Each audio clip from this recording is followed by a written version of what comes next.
like to call this meeting of the Lammersville Unified Board of Education to order at 7 o'clock. This meeting is being live streamed and recorded, so please silence or turn off your cell phones at this time. I'd like to invite Principal McDonald and his students to the podium to lead us in the Pledge of Allegiance.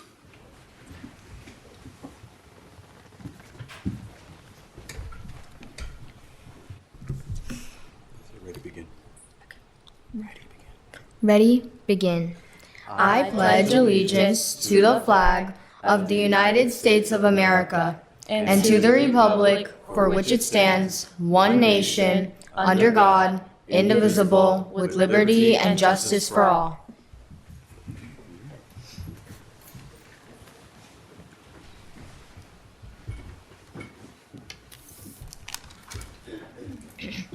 Hi, I'm Sanvi Chaudhary, and I am the president at Cordes Elementary. Hi, my name is Alina Ramyar, and I'm the vice president at Cordes Elementary. Pause. Starting off, at Cordes, we have our very own pause store. This is a great way students are motivated every day to practice kindness, act responsibly, work and play safely, and show respect.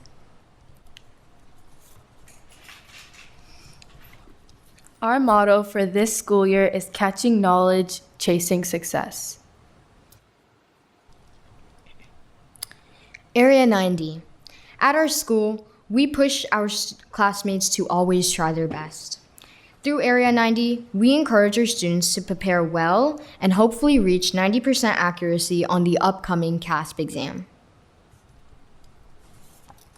Our school also has something called Vanguard, in which students who are passionate about leadership discuss about how they feel about what they are being taught in their class periods. This is to help our teachers get a better understanding on what they can improve on. As you can see, this is the charts on some questions, and here are the answers with the bar graph.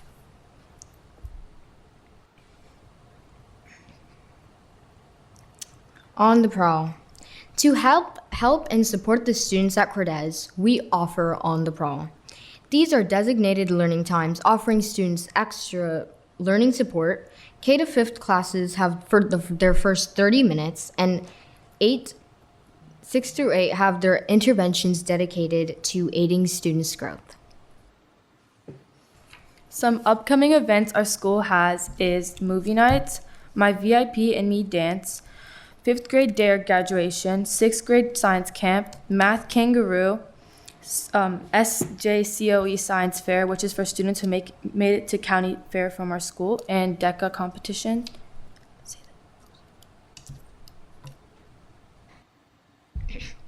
Every morning we hear these words: be true to yourself, help others, get connected, and make today a masterpiece. These words teach us what it means to be responsible at home, at school, and in our community each day. Thank you. Thank you.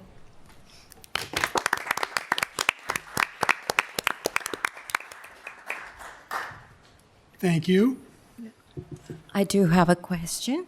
That was a really great presentation. So you shared the survey results about the feedback from the students. Oh yes, Am the I right? Vanguard. So which grade did you survey, or was it throughout K to 8? So we surveyed 7th through 8th graders. 7th through 8th graders. So it's a wide variety, and we're hoping to get more results from other grades soon. These are typically students who were participated or wanted to be in ASB and or leadership, and we are like testing them and hoping to get results from them. That's a And- great initiative. Great, thank you. Thank you. Thank you. Great job. Thank you.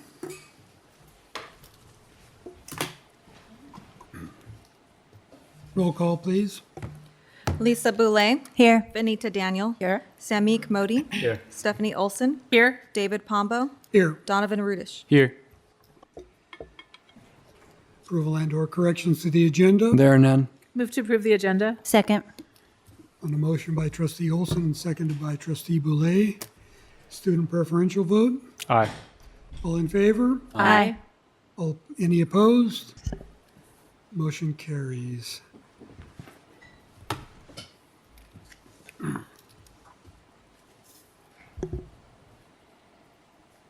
Committee reports.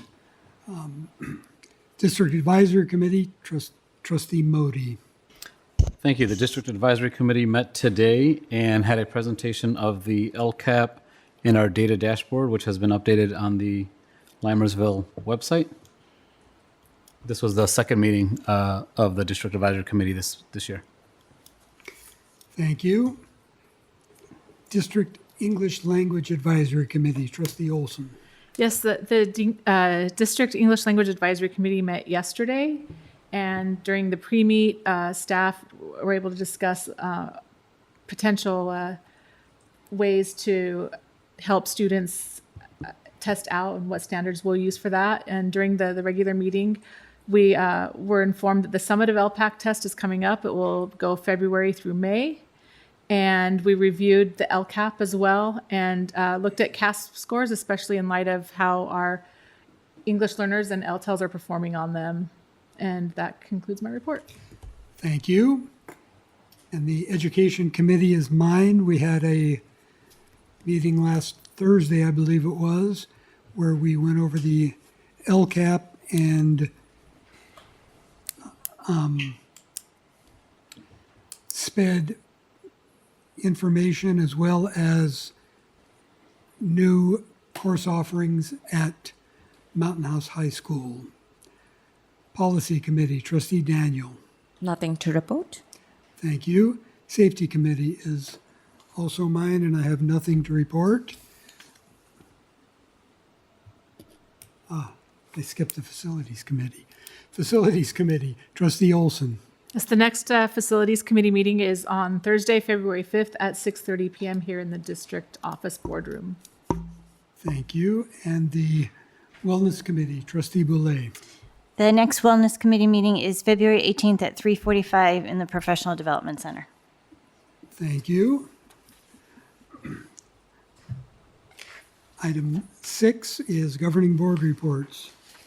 Student Trustee. Good evening, President Pombo. Congratulations, Lammersville trustees and Dr. Nicholas. Hope everyone had a happy holidays. Also, just wanted to thank you guys again for the chocolates. I think my family also really appreciated them. All right, let's go ahead and get started. So starting with leadership in ASB, we're excited to announce our annual winter formal put on by our sophomore officers will take place February 7th. This year, we've decided to do a bit of rebranding just to see if we can increase sales this year. And the theme for our event is Winter Homecoming. We will feature our beloved taco truck as a star guest. The theme this year is masquerade. So each of the grades will be decorating their hallway with their own styles. And most importantly, there'll be lots of food, including Dubai chocolate, popcorn, and cotton candy.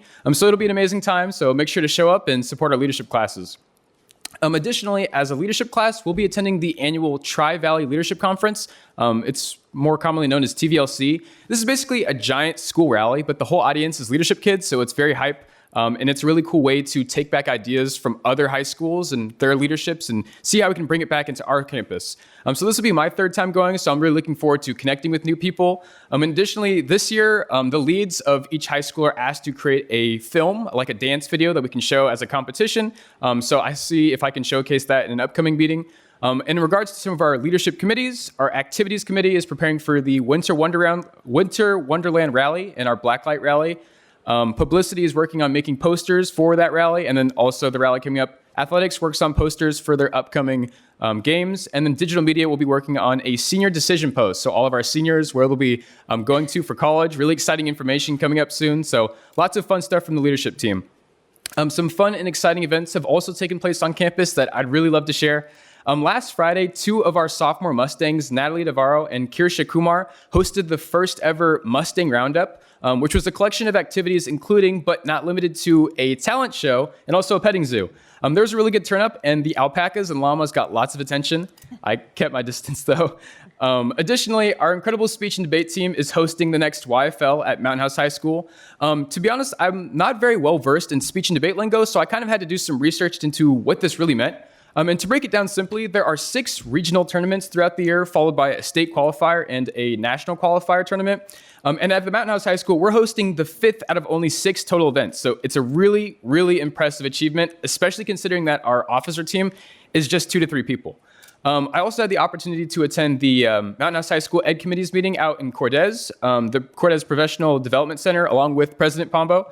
And it was really interesting to hear about some of our new upcoming classes, many of which, but not limited to, aquatics, AP cybersecurity, AP seminar, AP research, advanced jazz, advanced philharmonia, and culinary 3.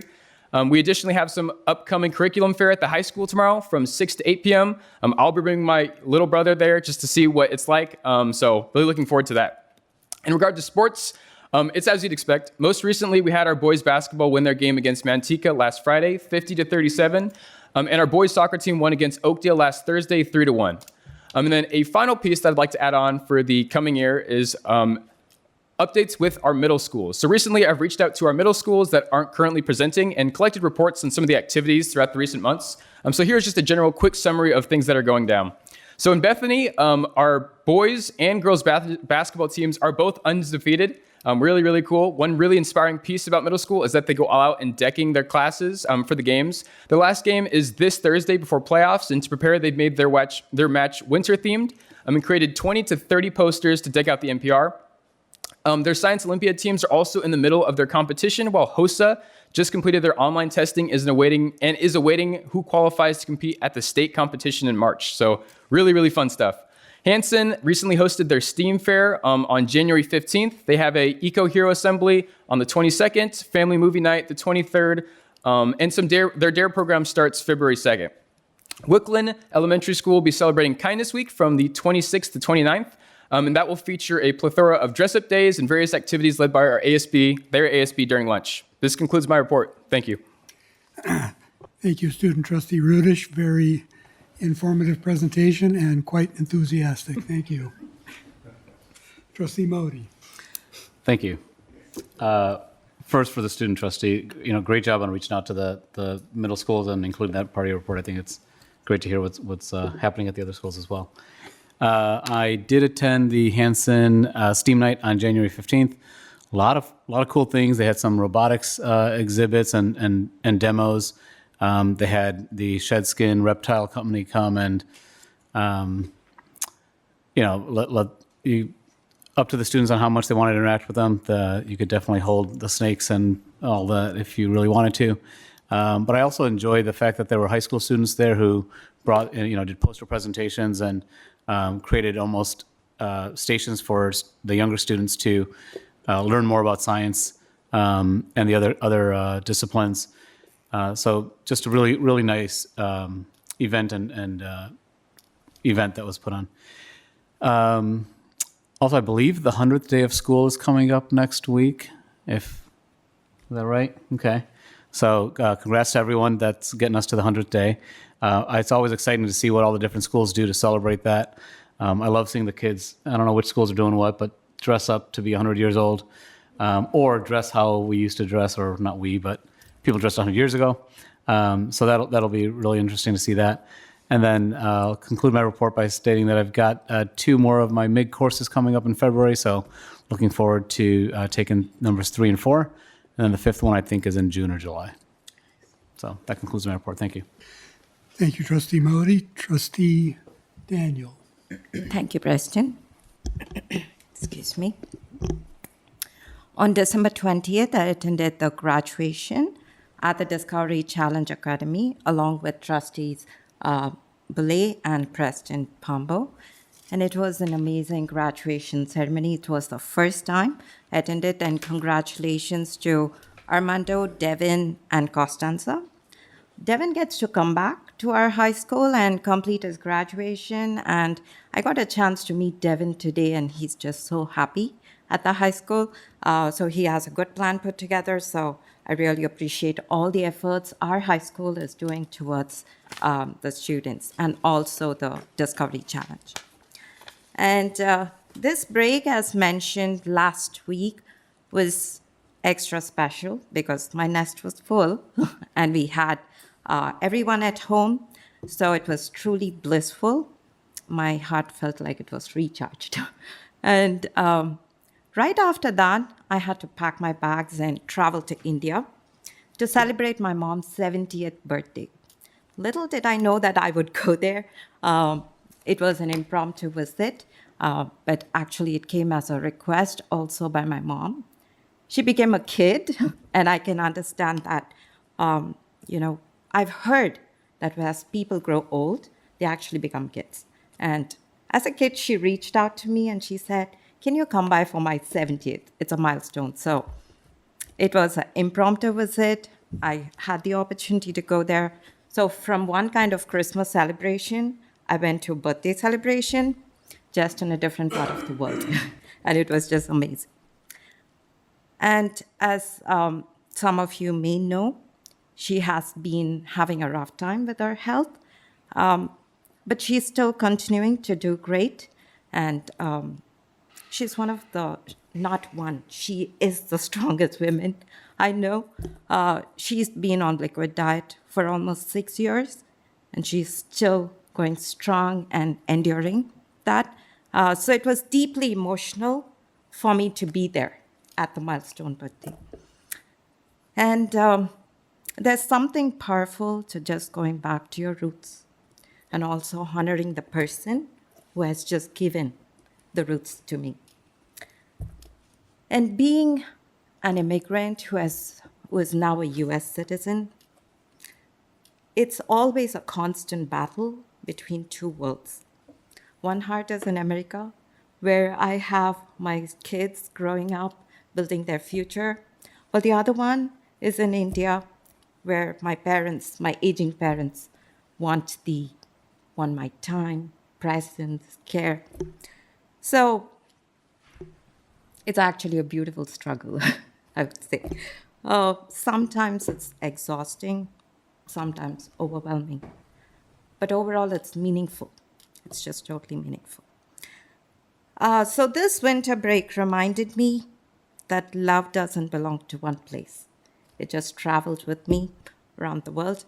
And honestly, I wouldn't trade this love-filled life for anything.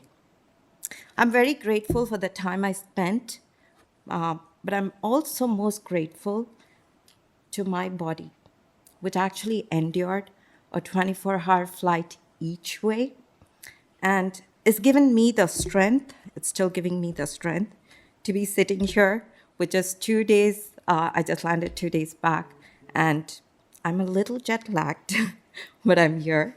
And I'm definitely, conscious enough to all the approvals and attention filled. So I'm so grateful to my body for helping me go through that. And this being the first board meeting of the year, I would like to wish everyone a very happy, healthy, and blessed New Year. Thank you. That's my report. Thank you, Trustee Daniel. Trustee Boulay. Thank you. As Trustee Daniel mentioned, on December 20th, I attended the Discovery Challenge Academy graduation. And this is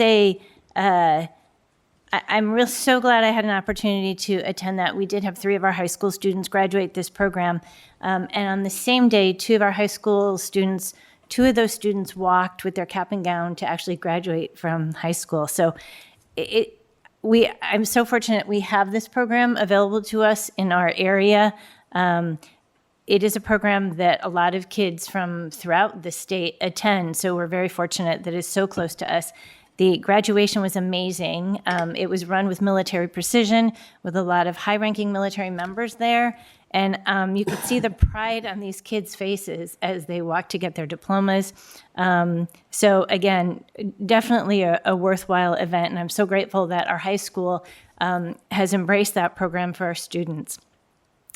On January 14th, I did a site visit at the high school. So I'd like to thank Dr. Auerbach for showing me around. We went to a lot of the CTE program classrooms, and there's just some great things happening. He talked about future classes that they're going to be having, programs that they're going to be having, and it's amazing to see how he talks about the high school and how passionate he is about the programs and the students. So I think we have a great leadership team there, and I enjoyed my visit. That same evening were many STEAM fairs for our schools. And so I was really glad that they were all staggered throughout the afternoon. So I started at Cordis, then I went to Lammersville, then I went to Wickland. I was only able to make 3 of them. I think there were 7 STEAM fairs that night. I did make 3 of them, but really some great projects, some really current type research that's happening in our district. So there were some projects about water filtration, filtering out microplastics. Very unique project that I saw on one team of 6th graders that developed an app on their phone that they can use to take a picture of a plant and identify a disease on a plant. So it's a great tool for farmers or people that grow crops. Another team created bioplastics, so a biodegradable bag made out of food waste. They use banana peels and cornstarch. So again, really fun things, very engaging. So I'm glad that we are still doing that as well. And then on the 15th, I went to the Wickland Dare graduation, always a fun event with some great entertainment, and I'm really proud of all of our 5th graders who graduate that program. Yesterday, I went to the District English Language Advisory Committee. Today, I did a site visit in Hanson, and so I'd like to thank Principal Baptista for showing me around. Great things happening in our classrooms with small group instruction, and students are really engaged. Even those little TK students, they know what they're supposed to do. They're on task, and they're cute as buttons. And then today, this evening, I attended the District Advisory Committee, and that's all I have. Thank you, Trustee Boulay. Trustee Olson. Thank you, President Pombo. I'm really grateful to those of you, Trustee Daniel, Boulay, and Pombo, who were able to make that graduation. I really regret missing that. I had to miss that. My family took me to Disneyland for my birthday. Gosh darn it. But I would have, in some ways, rather have been at that graduation celebrating our 3 students. So thank you for attending and supporting them. And there will be more opportunities. That's great. Yeah. And I just have to say, Trustee Modi, I don't think the 100th day of school is the it thing anymore. I think it's actually the 67th day of school.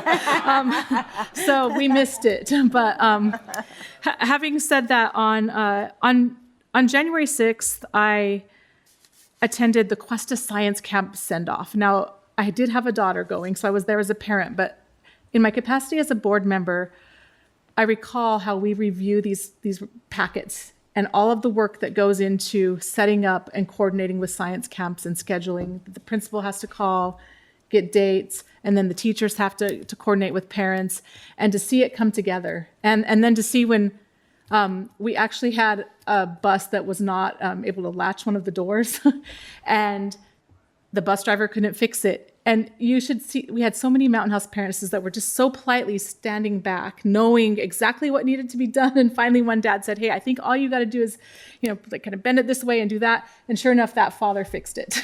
That's our community. But it was really great to see the kind of the process and think about it as, as a board member of all the work that goes into the activities that our children participate in. And so I was just really appreciative of, not just as a parent, but on a greater level for like the efforts for our students, and bless those teachers that went there and had to go without their Diet Coke for a week. On January 10th, I attended the County Honor Band, Choir, and Orchestra performances at the San Joaquin Delta College, and I believe Dr. Nicholas at a prior board meeting pointed out that about 20% of the students that were accepted into these various musical groups come from Mountain House High School. And if you looked at the principal chairs for most of the strings and many of the other instruments, it was Mountain House High School students. And I'm so grateful. I mean, we have, the top district in the county, but we have a great county office of education. I think that, if you put them up against other county offices of eds, I really think highly of that. And I'm grateful for the work that they do for our students and for everyone that in the district that allows our students to have those opportunities. On January 14th, I attended the Cuesta STEAM Night. I did not get to others. I talked too much, but as Trustee Boulay said, it was really great to see all the different projects the students did. And I was kind of impressed that you had some students working on things related to AI, and then there was a project about cats. And I loved that because it showed that, science can be anything, that they personalize it to the students to get them engaged and involved. and you saw that reflected in the projects, and you saw real learning right there on those display boards that was student-driven. And I think that's just really great, and I'm very appreciative of the work that our principals and teachers do to bring that instructional excellence to our students. I also reported to the CSD on January 14th about Lammersville. And then last night, I attended the DLAC meeting, and that concludes my report. Thank you, Trustee Olson.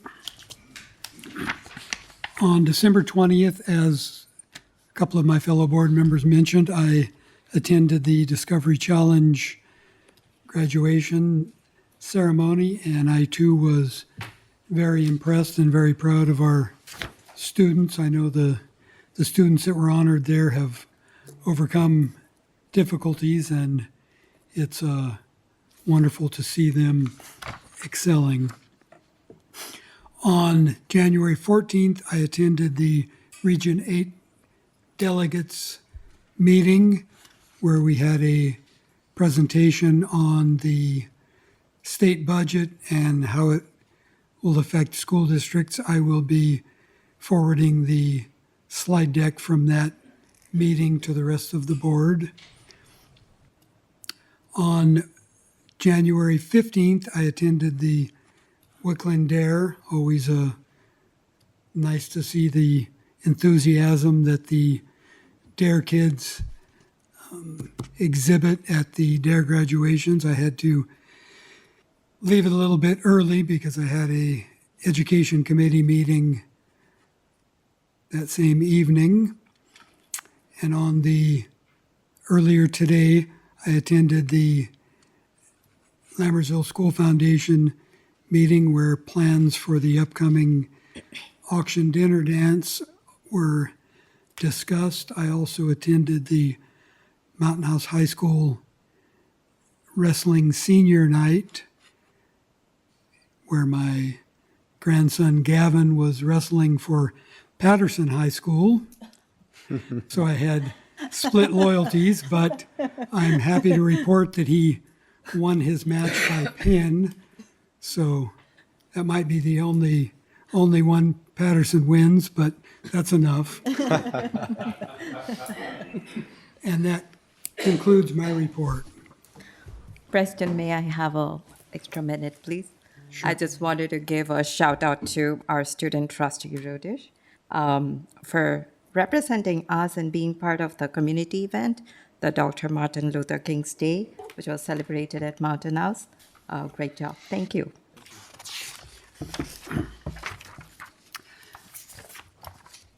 Item 7, receiving of public comments. Is there anyone who would like to make a public comment at this time? Seeing none, I will dispense with reading the blurb that we typically read before the public comments.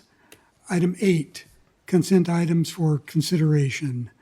Governing board meeting minutes, contracts under $50,000, ratification of certificated and classified personnel actions, updated 2025-2026 fundraisers, ratification of the 2025-2026 inter and intra-district transfer requests, ratification of the 26-27 intra-district transfer requests, ratification of budget revisions for November 2025 and warrant list for December 2025, ratification of high school-sponsored overnight trips, declaration of surplus materials e-waste, and acceptance of donations. There are 3, $100 from Laura Strickland towards Miss Stiles' 8th grade classroom at Lammersville Elementary School, 45 formal dresses from Lavender Formal, approximate value $13,500 for Mountain House High School students to use as needed, managed by the Girls Wrestling Club, and cookies from Safeway Supermarket, approximate value $320 towards the Lammersville Unified School District Winter Challenge. Would any board member like to remove any item or discuss any item further of these items. I have a question. Yes. On the contracts under 50,000 section, the Brand Connex LLC, it's the contracts for 2026 best elementary batches. So I'm just trying to understand that. I did some research on it, and my understanding was Can I look in here? Yeah, under the Which one is it? last one, this last one here. Oh, the badges. badges. Oh, yeah. So that was a purchase we made out of grant money for all of our school have had a designation from U.S. News and Reports. U.S. News and Reports is a highly regarded ranking system from hospitals, universities, and all kinds of other things. We were notified of interest on how we were doing, and we found out everybody. So we purchased the badge, which goes on their website, and that's what that's for. Thank you. So my question was just to understand that, yes, we have been selected as 2026 best school, and now we are just purchasing the badge. So we have been selected. Correct. Is that right? Correct. Thank you. I believe all of them are middle school awardees except for Lammersville, which is an elementary school ranking. Awesome. Great. Thank you. Further questions or comments? Move to approve consent items. Second. On a motion by trustee Boulay and seconded by trustee Olson, student preferential vote. Aye. All in favor? Aye. Opposed? Motion carries. Would the clerk do the honors? Yes, with pleasure. We'd like to welcome the following people to the Lammersville family. LaDonna Burdick, food service worker. Victoria Dawson, food service worker. Cynthia Duran, personnel technician. Kristen El Said, ELOP aide. Rebecca Gonzalez, food service worker. Shefi Abdul Rahouf, ELOP aide. Anna Silva, food service lead. Yuvashri Sandeep, ELOP aide, and Alexis Wolf, instructional aide. Welcome to the Lammersville family. Welcome.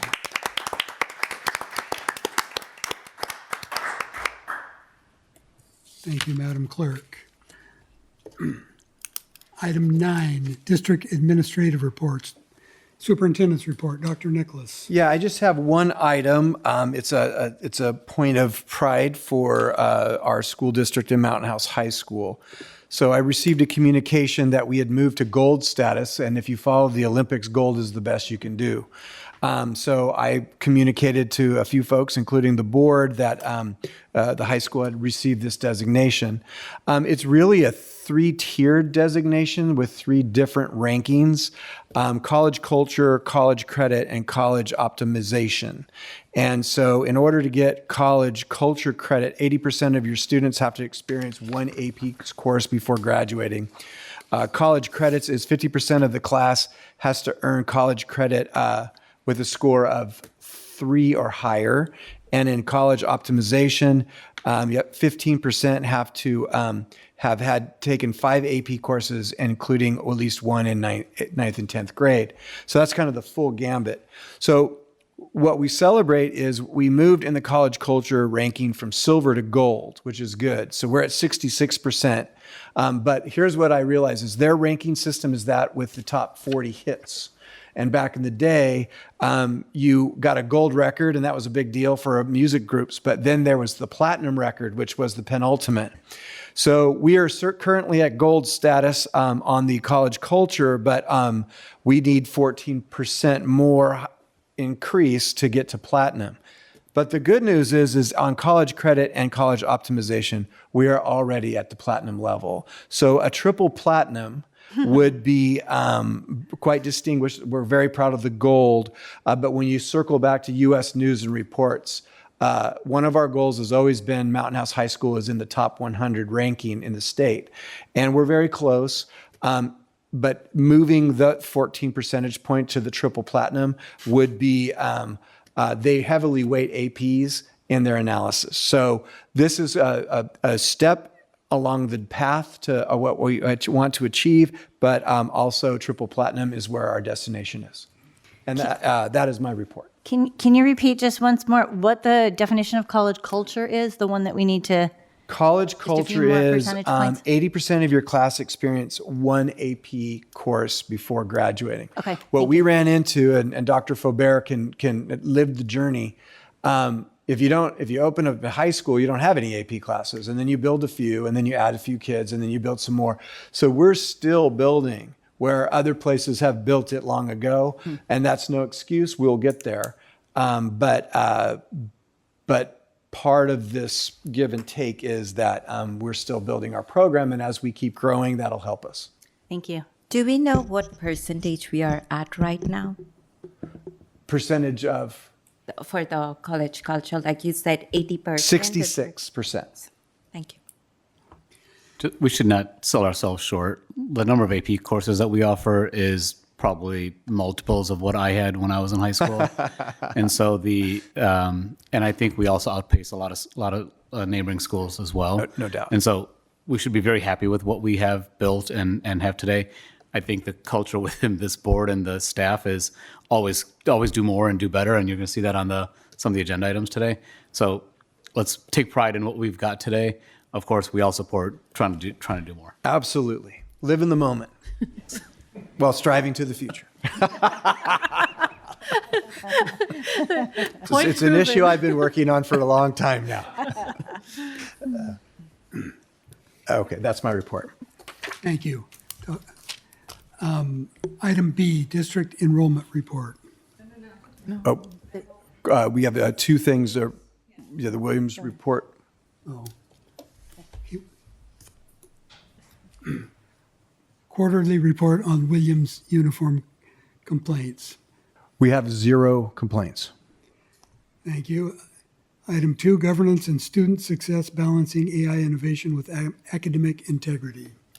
So the board had a really high-level policy conversation about the impacts of AI on society, on communities, on schools, on staff and teachers, educators.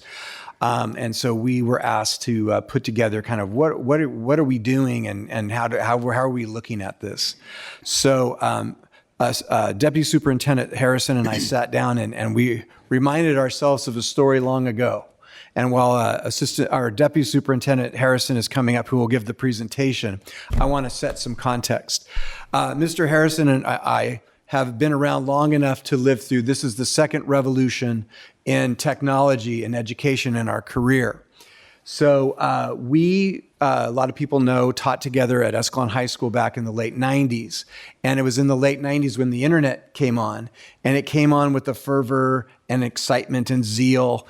Not quite as fast and intense, but it came on. And so we came back from summer to have a whole day PD.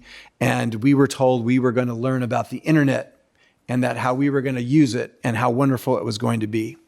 And so we sat on a staff who was still celebrating the previous year's state football championship. And we were brought to the computer lab, and the principal at the time stood up and said, the internet's going to be revolutionary in education. So everyone, please turn on your computer and go onto the internet and use it. I'll be back in 3 hours. Mr. Harrison and I had a laugh about that because it was kind of tells you how things have evolved. We're very proud of the support this board gives education and our educational vision. We're very proud of the staff and the level of commitment from the top to the bottom of our school sites and through our departments. I think you're going to really enjoy the dedicated work and focus and vision that Mr. Harrison is going to present, and we have some really important players in that endeavor. But AI is here. We are not going to put people in a computer lab and say, I'll be back in 3 hours. I think you'll be happy with the level of effort and the passion and vision that we have to embrace this new technology. Mr. Harrison. Thank you. Board President Pombo, trustees, thank you for having me. Good evening. So tonight I am going to be presenting on Future Ready Lammersville Unified School District. I'm going to talk a little bit about the integration of AI into our systems, how we're going to support our staff and our students and our community when it comes to AI. the group behind me, this group that moved. This is a very important group. This is a part of the Brain Trust that really pushed this rollout into reality. And they pushed me. So I have used pretty monochromatic presentations in the past with stark colors, and they encouraged me to use AI. So I used AI in this, we used AI in this presentation. So we also joke that in the evolution of man there, I might be the guy with the hammer. I may not even be at the desk yet. So, but I'm trying to get there. Our team is definitely on the far right. So with that said, in our school district, we always like to say we're the tortoise, not the hare. And with AI, it's the same thing. Our approach will be steady and thoughtful. We're going to go down the road of this learning tool, because that's what AI is. It's a learning tool that we can use for our students and our teachers. And we're going to do it with intent and with focus on learning. We're not going to jump out there in the front and look at all the flashy colors and all the flashy things. We're going to be smart in how we approach it. So we are the tortoise, not the hare. Although the hare looks really cool, we're going to be the tortoise. So our mission and the future. So our LUSD mission and the intent for AI rollout, which was put out by the CDE, was dumped into the AI machine, and these bullet points on the left is what came out. So it's a combination of expectations from the CDE and our mission. So you'll recognize technology interwoven into society. Effective use by students and staff is a key. Responsible AI integration requires ongoing professional learning for educators. I'm going to talk about that. Clear student-centered governance and structures are essential. Infrastructure must ensure transparency, security, and equitable access. We've talked repeatedly about student security, and that played into our selection of what AI tool we used. Educator adaptability and continuous improvement are crucial as AI evolves. In other words, everybody's going to have their own pace, and we've talked about this before with other rollouts, and certain educators are going to sprint and learn this tool and implement this tool in their classrooms immediately. Some people will take a little bit of time and extra training, and guess what? Everybody can do it at their pace. So on the right side, the World Economic Forum delivered the Future Jobs Report. It's 2025 to 2030. And it identifies AI and big data as top growing skills that employers are looking for. Foundational competencies like creative thinking, flexibility, resilience, curiosity are increasingly critical. But by 2030, 86% of companies are going to be focusing on big data and information processing. The next one was robotics, and those two tie together. They go together hand in hand. So we just left this is the big one.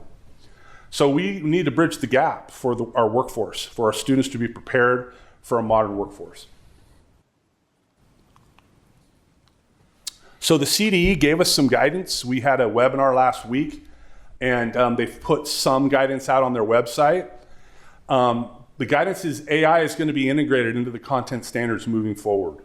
So when we adopt English language arts standards, math standards, there are going to be AI components built into those content standards. It's going to be a part of our curriculum adoption. So when we adopt curriculum, our digital curriculum will have AI tools built in. They also say that there are going to be discrete AI standards released. In other words, standards that are just AI based, what the expectations are for students to learn.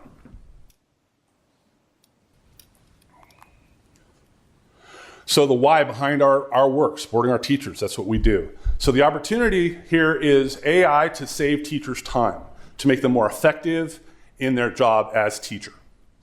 The approach is AI is as a digital assistant. It's a tool that our teachers can use to be more effective in the classroom, to save them time, and to reach more students for differentiation and other things. The impact is going to be student learning, more focus on the students, and hopefully more time with the students. So before I get into the launch and the timeline, I want to point out at the bottom of a number of these slides, you're going to see a timeline of when things occurred. So the bright yellow, winter 2025, spring 2025, are when the bright yellow is when they occurred in the last 2 years and current. So The winter of 2025, we had a couple of things occur prior to that. We had a school site council before the winter of 2025 at the high school, where the high school started addressing concerns with AI use in students and potential dishonesty and using AI to replace student time spent on the work. Prior to that, in October of 24, the Ed Committee had a presentation on Assembly Bill 2876, which is the driving bill for these AI changes in education and the driving bill for the changes that the CDE is making in our educational system. Okay? So, the launch. Dr. Nicholas sent me to the Future of Education Technology Conference a year ago, and I was a team of one. And I went, and he said, this will be great for you because you're going to learn about AI. And that's, I think, when we had that conversation about, I am not a digital native. I've had a number of rollouts of technology in my career of education, and we have been a part of many poor rollouts. So we're going to make sure we do this correctly and do this well. In February, we created a committee of smart people. Some of those people are here, sitting right here. And that AI committee was the driving force behind our PD, some of our plans for students, our plans for teachers, our plans for administrators, and eventually plans for some of our CSEA members or support staff. In April, we started sending out surveys. So we sent out some teacher surveys, which I'm going to review here in a minute. The outcome of those initial surveys, you're going to get a lot of survey data in this presentation. And then some student surveys were conducted to see where students are, how much they're using AI in their schoolwork. Now, this is AI at home, right? Because they don't have access to the AI tool at school, right? They were locked out. So the surveys for the students was based on them using that tool away from the school site. And then in May of 2025, we expanded that working group to a larger working group, added some more teachers of various content areas so that we could get a wider voice moving forward. So, systems alignment. So when I went to the training back in January a year ago, I went to a number of presentations by boards, by superintendents, by directors, by teachers, all sorts of different people. And school districts across the United States were in different places. But one thing that I heard that was pretty consistent across the board is start with your policies, start with your handbooks, start with your conduct codes, get those clean and clear, and then work forward to how you're going to support your teachers, your staff, and your students. So we've done that. We've made the suggested board policy changes by CSBA. We're updating our student handbooks, our conduct code, and our teachers are going to be updating their syllabi so that when they meet with their kids for the first week of school and meet with parents, they have clear expectations of here's when you can use AI as a tool, here's when you cannot use AI as a tool. And so we can be very clear. The clarity of communication is extremely important. We've gotten some student input, we'll get more. We're going to create some Canvas shells, which are going to be lessons that students are going to be given at the beginning of the school year. Now, mind you, I'll say more about this later, but this is 7-12 students. Those Canvas shells will be lessons that direct students in the proper use of AI in a general sense, not specific to a certain content area, but in a general sense. And then we're going to get parent input through surveys, and we're going to have some school site communiques with parents to help parents understand where we're going and what we're doing. So this is the start of the feedback. Remember at the bottom, see the yellow spring? This was spring of 2025, so you can kind of keep track of our timeline moving forward. So the questions, one of the first questions we asked, how familiar with AI? Tools for education. You can see teachers are generally moderately familiar, the teachers that were polled. Now, when we started this in the spring and winter and actually the previous fall, the AI groups, the AI companies, the people rolling out AI tools were setting age standards. It was 18, then it was 13, and they're changing as we go through this process. So at the time, we took the best information we had, so we started with the high school. Made the most sense at the time. So this is results from the high school survey. So very familiar, moderately familiar, expert. We're looking at a very high percentage of students that have actually used the tool before. Only 6.1% are not familiar at all. That's pretty low. They are digital natives. I mean, they're born with a phone in their hand, and they know a lot. So I would say at this point, our students are ahead of most of our teachers when it comes to AI use. Have you used AI tools in your teaching practice? This is feedback from teachers. 75.1% yes, 24.9% no. Current AI uses, these are all the different ways that AI is used in everyday life. Some of these are used in our district, some of them are not. Some of you may notice the bottom right-hand corner is the Gym E. That is my favorite use of AI. That's our lining tool that we use out on the fields that was dubbed the Gym E. It works with AI tools. So feedback from teachers. In what ways are you currently using AI? Lesson planning, 68%, differentiation, 58%, student feedback, grading, detect plagiarism, AI use, communications, student learning, tutoring, personal productivity. That's a key right there. Personal productivity, lesson planning, and differentiation. Those are all key areas that we found that teachers are using AI already. And those are some areas that we actually had some training on as well. What types of support would you better use AI in your work? So they wanted some trainings. They wanted access to AI-approved tools. They wanted time to explore and learn. 70% wanted time to explore and learn. We provided that, and we will continue to provide that. District guidance and policies, community of practice, and teacher-led workshops. 78 teachers, 43% wanted teacher-led workshops. So this is just a summary of what excites you about AI in education. This is from teachers. Time saving and efficiency, lesson and content creation, differentiation and personalization, those were all high. And then the rest, feedback, professional, admin support, student engagement and relevance. And there was some discomfort, obviously, resistance, but I think we addressed that pretty well. More feedback from teachers. What do you want for AI support and resources? So training, obviously very high. Time and tech, that's reflected on the survey. Policies and ethical guidelines, that was also reflected on the survey, that was high. Approved tools and resources, that was high. So at the time, we didn't have a district AI tool that we were using and agreed to use. Now, teachers all over the place were using different AI tools to help support them in their instruction and to help them be more efficient.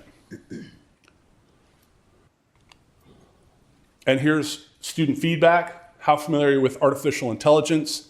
680 responses from the high school students. 47% are very familiar, 40% somewhat familiar. So 87.7% were somewhat familiar or higher. That's a big difference between the students and the teachers at that point. How often do you use AI tools for school or personal learning? I found this interesting. Rarely, 30.3%. A few times a month, 29. A few times a week, 31. Every day, 14%.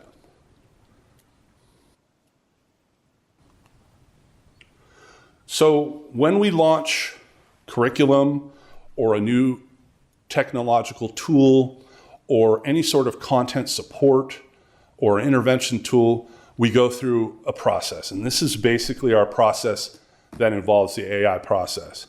So we identified the need. We needed to identify trainers and train teachers, and I'll talk more about that in a little bit.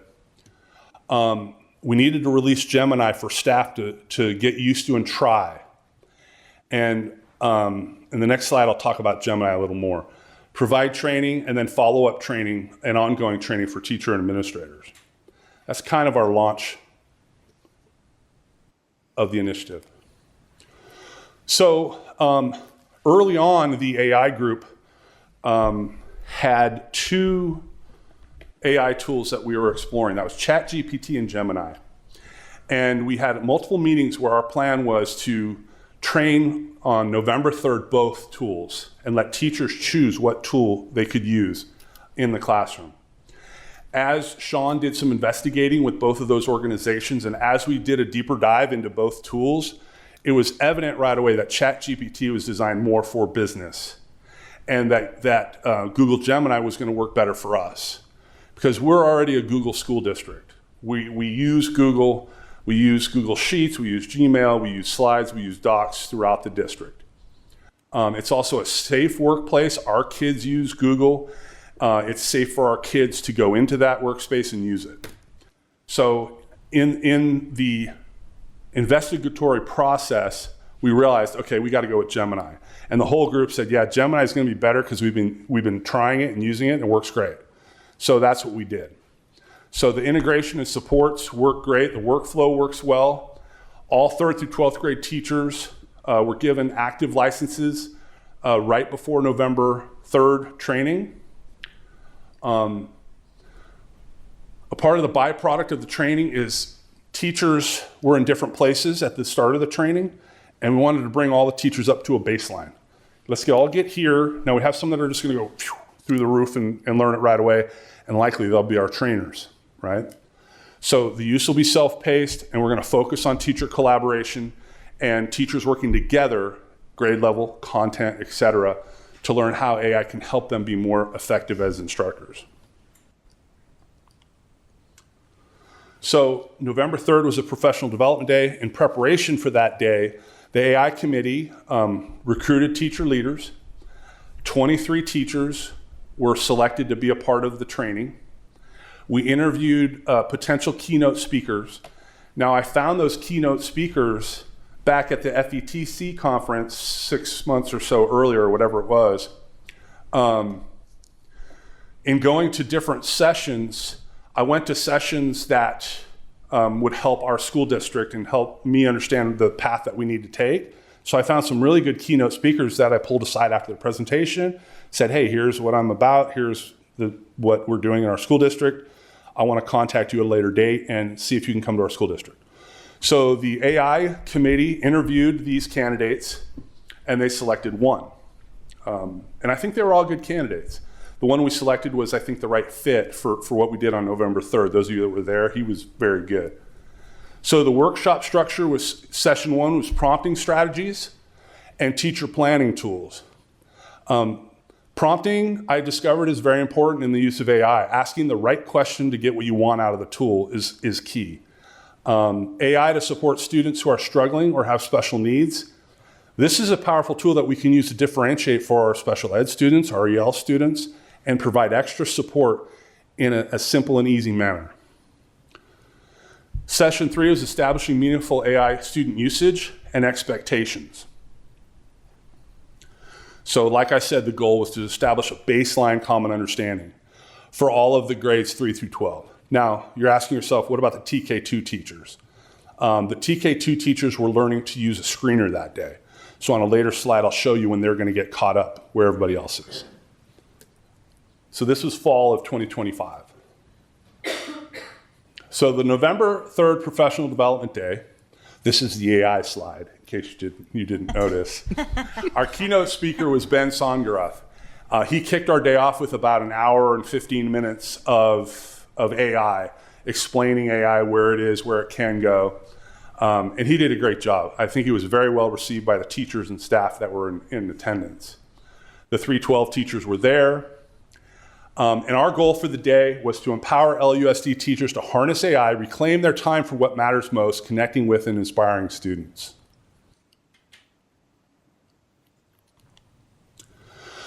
So, as we always do, we surveyed our teachers after November 3rd to get feedback on what they thought of the day. So I feel confident about using AI tools to support my teaching after this workshop. So we had 48.8% and 34% score of 4 or 5. I think that's pretty good results for a first go at a teacher workshop. And then I see the use of AI as being helpful for improving student learning and engagement, which was really one of the ways we wanted to make sure teachers understood they could use this tool to help their practicing of teaching or their delivery of content in their classroom. So 57% and 25% rated a 4 or higher. And then we did a survey for the presenters. So the 23 teachers that presented, and I'm going to have a list of those teachers' names later because I want to recognize them. Those 23 teachers that presented, we did a survey for them to see their perceptions of the day. So overall, how satisfied were you with your team's presentation on AI? They were pretty satisfied with what they did. I walked rooms, assistant superintendents, Sharp and Busatil walked rooms, all of cabinet walked rooms and hung out in the sessions. And I'll tell you what, the teachers were very engaged. More teacher presenter feedback, which aspects of the presentation went particularly well. You can see clarity of explanation was 50%. Content relevance was 87.5%. Collaboration, questions. So engagement with audience, clarity of explanation. I think sometimes some of these teachers are self-deprecating. They are teachers that perform very high, and I think sometimes we're our own worst critics. But this result, I think, is pretty good. And then more teacher presenter feedback. And this is their opinion of teacher readiness to utilize AI at that baseline level that we discussed. So instruction support, preparation planning, evaluation, time management, and just general AI tool utilization. They felt like they gave a good introduction to all of the teachers that attended those 5 points. So we finished the November 3rd training. So usually what we do is we train, we introduce a concept, and then we give teachers time to try it. So we hope that teachers are going to collaborate. We provide collaboration time at the school sites, and that they learn by doing. So a month later, we did another survey. So asking teachers that participated, which statement best describes your current use of AI? So I'm going to start with blue. AI aware is the blue part of the pie. AI informed is the red. AI engaged is yellow. AI enhanced is green. And AI integrated is purple. So I really think a short-term goal would be nice to have orange, green, and purple be the biggest parts of the pie as we move forward in the short term. But obviously long-term, we'd like green and purple.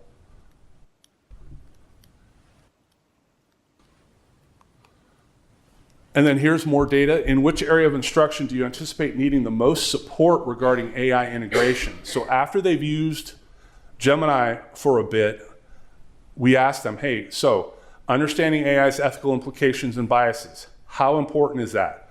It's the lowest need in their mind at this point. Designing AI integrated lessons and activities, pretty much even across the board there.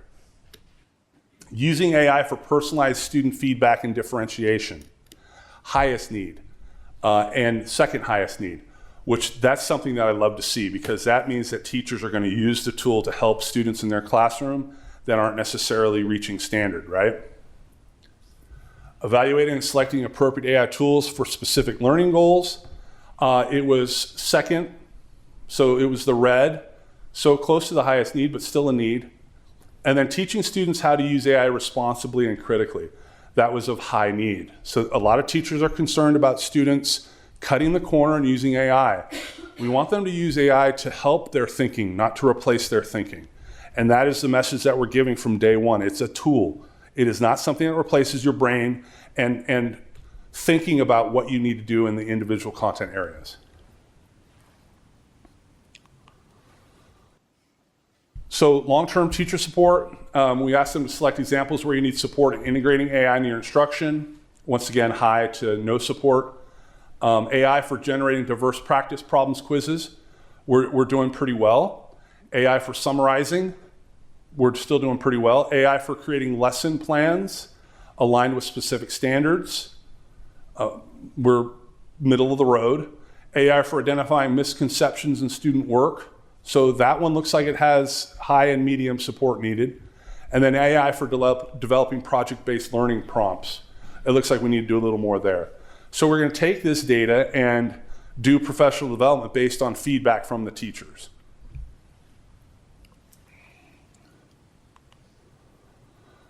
So, planning for long-term teacher support. Which of the following instructional assets would be most interested in creating with AI? Notebook LM, creating Gemini gems. If you were there during the presentation by Son Graff, he showed a little bit on how to create a Gemini gem and how helpful they could be. Teachers were very interested in that. Using gems to create presentations, using Gemini with everyday tasks, which he did a good job of showing how that could be used as well. Differentiated reading, customizing quizzes and practice, and then rubrics and assessment criteria. So there's obvious areas where teachers want more help than other areas. So we're going to address that. The Notebook LM is, well, I'll talk more about that in a minute. So more planning, looking ahead to when students actually get access. What are your biggest concerns? Currently, students who meet age-appropriate guidelines. And I started using age-appropriate guidelines because the guidelines keep changing. They keep moving, right? So as of right now, we're planning for 13 plus, so about 7th grade to 12th grade. We'll get licenses at the beginning of 2026, 27. So they're really concerned with academic integrity. That's a big concern for teachers, and rightfully so. Ethics and bias. Prompt engineering, they're getting kind of the used to how to engineer their prompts to get what they want. And then classroom management. So those two needs at the top are really their biggest concerns at this juncture.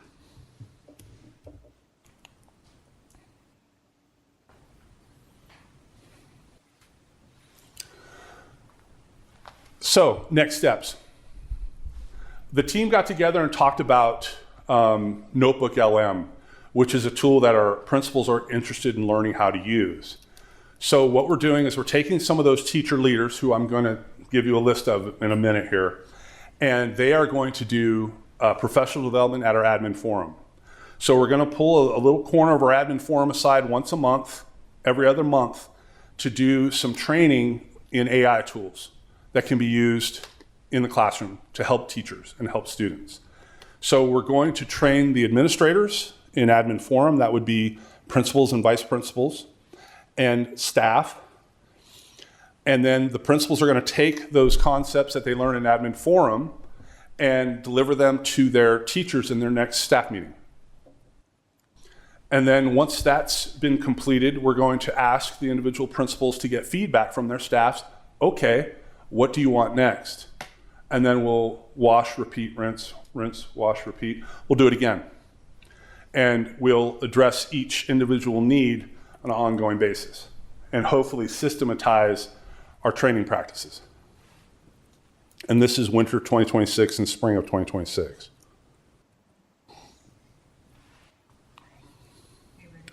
Oh, sorry. I hit the button. Yeah, so this is a little video on Notebook LM. It gives you a little descriptor of how it can be used. You can now make video overviews in Notebook LM. The AI host will pull in images and diagrams from your documents and create new visuals to help illustrate points. They're available now in English and coming soon in more languages. Okay, let's dive into the wild world of surrealism. What better way to kick things off than with Salvador Dali's Illumined Pleasures from 1929? And check out this piece from Renee Magritte. Okay, so to really get where surrealism came from, let's hit the highlights on a quick timeline. Thank you.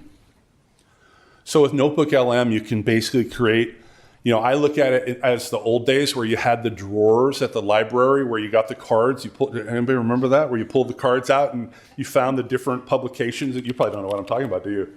You had these drawers that had these cards in them, and you'd find it either by author or by title, and you would know which drawers to go to by the section in the library of where to go. So I would go to like the science library, and I'd go and pull out the cards. So this is like setting up your card profile, all the different things you want to go search, right? But it's done for you. Didn't think you were going to learn about that tonight, did you? So,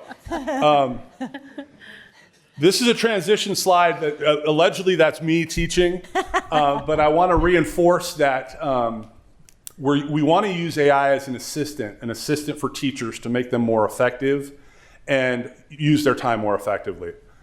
And then we want it to be a learning tool for students, a tool that they're actively learning with, not using to replace.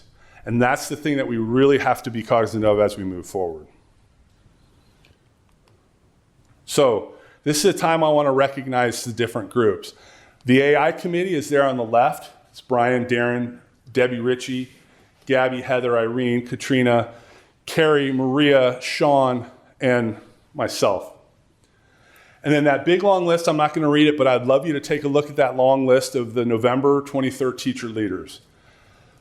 While you're reading that list, I want to tell you that the November 3rd professional development was very, very well received by our teachers because teachers were teaching teachers, and teachers do great when teachers are teaching teachers. The engagement in the classrooms was superb. Our trainers, that list of people, did a fantastic job. You'll see some of that list of teachers on the list on the right, which is our team that went to the FETC conference just a couple weeks ago, which is a conference I went to a year ago to get our keynote speakers. That team went, and we haven't met to debrief the new stuff that they found, but there's a lot of new stuff that's coming out. And the team is going to convene, we're going to meet and talk about our goals moving forward and the different tools that are available out there. That FETC team, there's a man there that's on two of those lists. His name's James Moat. He created a video I'm going to show you in a minute while he was waiting in the airport.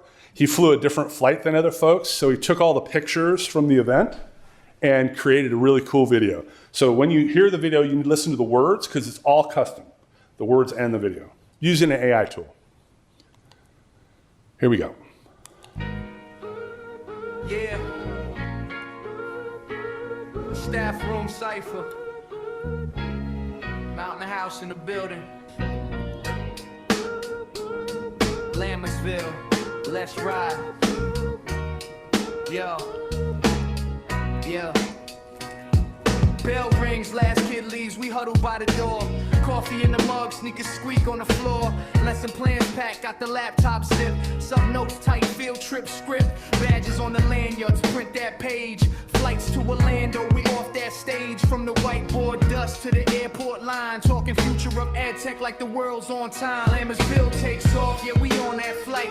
From mountain house halls to the conference lights. Got our minds on the kids when we touch that mic. Future of education, we gon' get it right. Lammersville takes off, got the squad so strong. From the first bell ring to the red eye long. Bring it back to the district, turn the grind to a song. Future of education, we've been ready all along.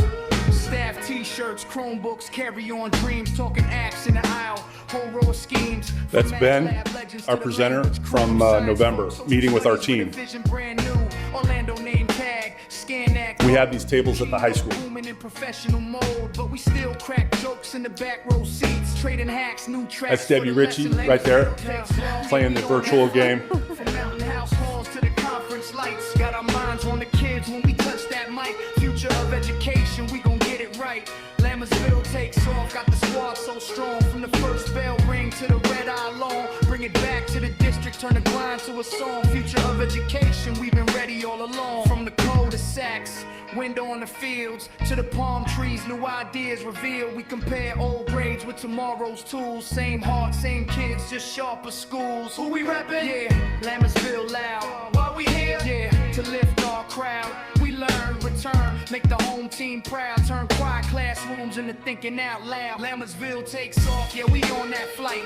From mountain house halls to the conference lights. Got our minds on the kids when we touch that mic. Future of education, we gon' get it right. Lammersville takes off, got the squad so strong. From the first bell ring to the red eye long. Bring it back to the district, turn the grind to a song. Future of education, we've been ready all along.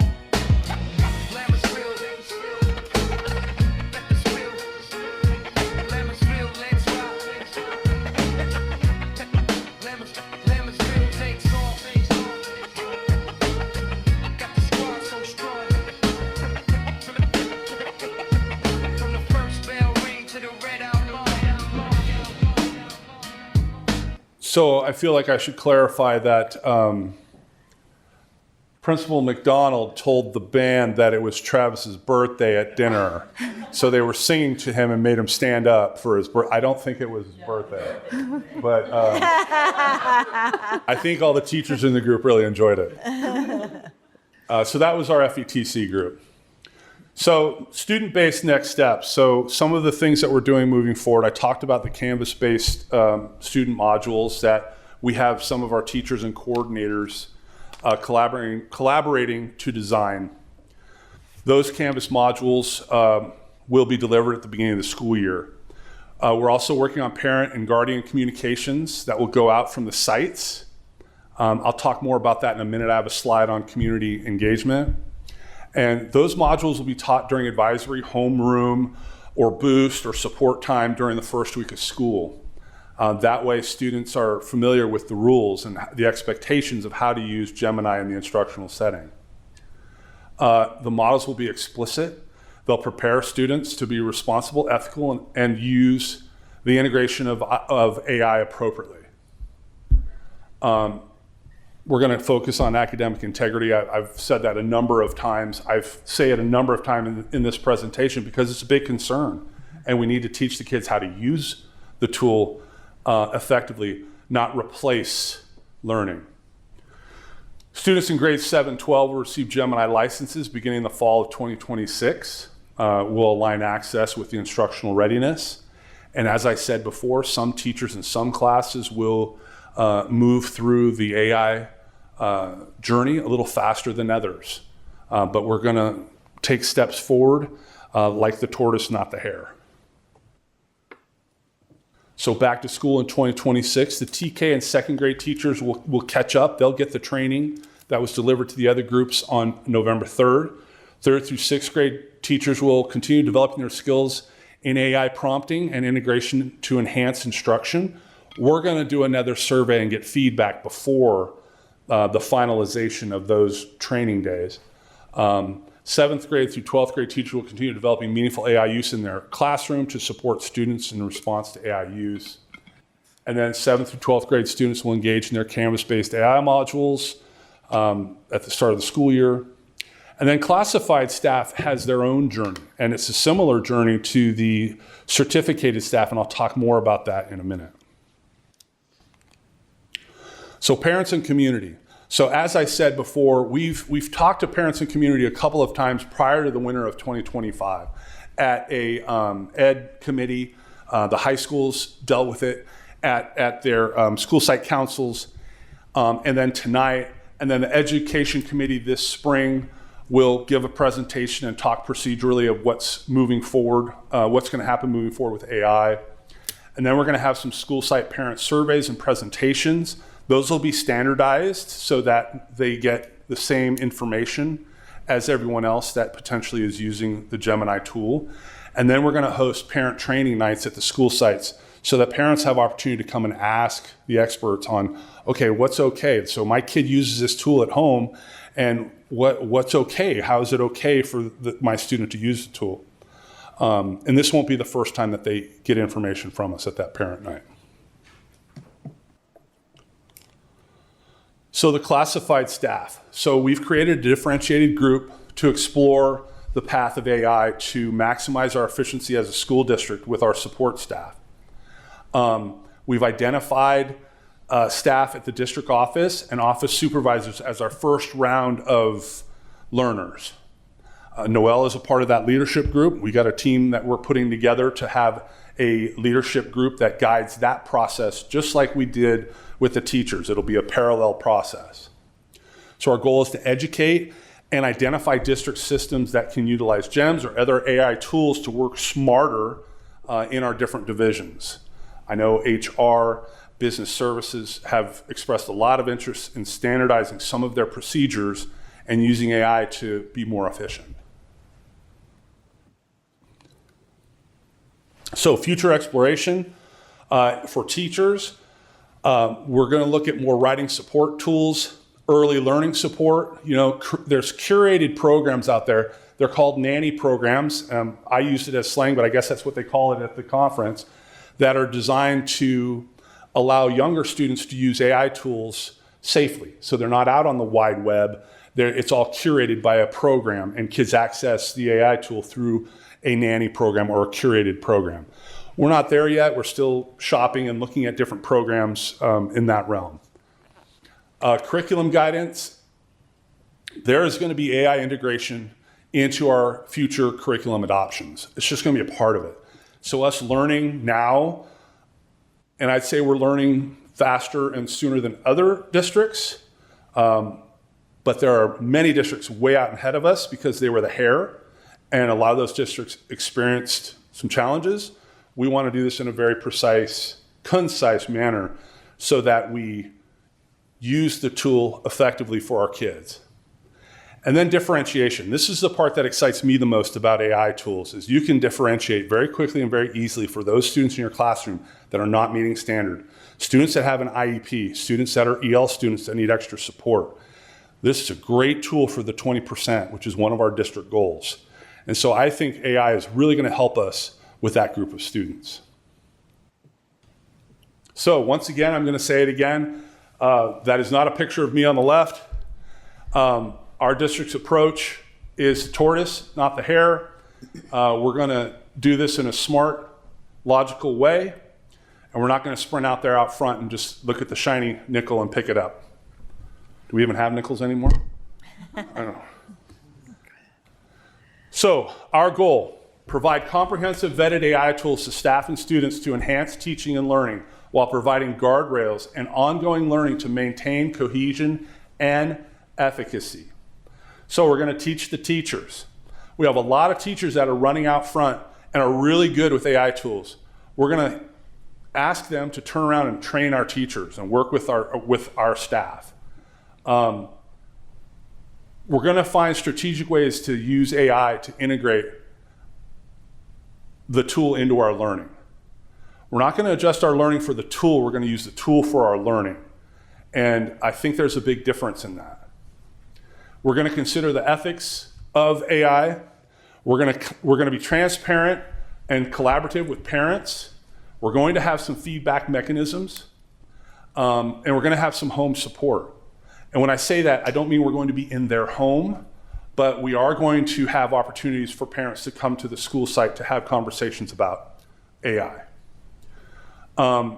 We are going to do a comprehensive job of informing students of the appropriate use of AI, give them AI literacy, which I don't know there's many that need AI literacy. I think the young generation is already using the tool and could probably teach us a lot. But we want to make sure that they're maintaining their critical thinking skills and not cutting corners by using AI. And then we want to maximize efficiency, streamline workflows. That can really help us in the business of running the school district and with analyzing data and then optimizing our resources. If you have any questions, I may answer them, or I might ask one of these incredibly smart people behind me. Are there any questions? I know that was a lot, and I'm sorry it was so long. I don't have any questions. I just wanted to make a comment. I attended the November 3rd day, and I was impressed with the speaker. I enjoyed the presentation. I was also impressed by the teachers and the sessions, the teachers of teachers, and the engagement by the rest of the teachers. I went to several sessions, and I think it was a very, very good day, and I hope the teachers got as much out of it as it appeared they were getting. I think they did, and our coordinators are fantastic, and our coordinators played a key role in that. And the other thing that we did is we hired Ben to come in early and train those teachers and our coordinators so that they had more of a base, so that on the training day they had support by Ben and conceptually, and then delivery. And by Ben, you mean the presenter, not our Ben? Yes, not Big Ben, the Ben AI Ben. Yeah. Thank you. Mm-hmm. Any other comments or questions? I just have a comment. Thank you so much for the very in-depth presentation that outlined the steps that have been taken, and thanks for acknowledging those teachers. I think that was really great to see their names, and I just wanted to state that. The superintendent has hired some incredible educators, and we are very lucky. I've got, I'll just make some comments. One, love the presentation. Thank you for all the effort that you guys put into putting it together and pulling a lot of that data together. You had mentioned, I think, early on, and I wrote a bunch of notes, so this is probably out of order. You had mentioned robotics, and I thought what I'd share today is, at my company today, we had a company called Boston Dynamics visit. And if any of you want to be more interested, just Google or YouTube CES robotics. And there's probably a 15-minute compilation of robots that were at CES. And they brought one of their older robots. Okay, so this is a 6-year-old device or a robot that's a dog. And the intent behind it is that it could basically walk your facilities and gather, camera, vision, sensors for temperature, thermal imaging, things like that. Their next evolution is a robot that they call Atlas, which is a humanoid. And they aim by 2028 or 2029 to have 30,000 built a year, which is mind-boggling, right? So whether I don't know if I agree with the tortoise approach, because the world is moving, I don't know if it's the hare, but it's somewhere in the middle. Mm-hmm. And the world is moving that fast around us where we need to prepare both our staff, our teachers, and our students to be able to be productive in that world that's coming, whether you like it or not, right? This is one of those things where you don't have a choice to still pick up a newspaper and not use news on your phone, right? It's no matter what, right? So I think that's just an interesting kind of, it's coming at us at light speed. I think as we are thinking about student use and how to put guardrails in, which I 100%, the guardrails and the ethics and how to use it appropriately, whether we like it or not, or we think that I think you mentioned at the end, they're already using it, right? And so whether we say, okay, we're going to get licenses next year, then no, they're already using it now, right? They're just not using the tools that are sanctioned by LUSD to do so. And so we got to be smart about acknowledging that and knowing that it's already out there. And even with I didn't know that the age limit was there, but my 6-year-old uses ChatGPT, and it's become like a household thing, right? That's just what he can become familiar with. So, the adoption of ChatGPT was 100 million users within 2 months. It's the fastest adopted technology ever. Beats Netflix, beats telephone, beats internet, everything.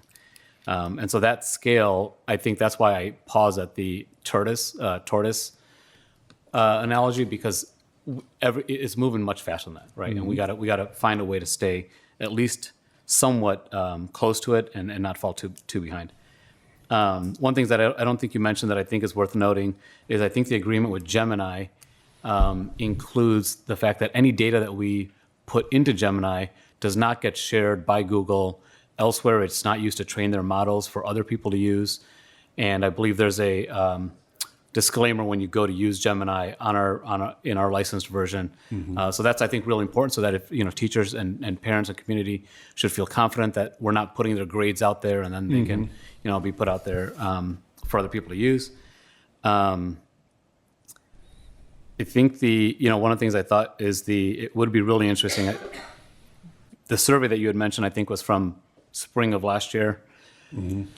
That's probably already outdated, right? And it's moving so fast now. So then the next thing would be, okay, let's just do surveys all the time, and then people get survey fatigue and they probably don't fill it out. So I don't know if we're doing this, but I know we can probably get data from Google and say, okay, what is our usage? What types of prompts are being put in? Get that contextualized so that we can then get back-end data instead of asking our teachers and staff over and over.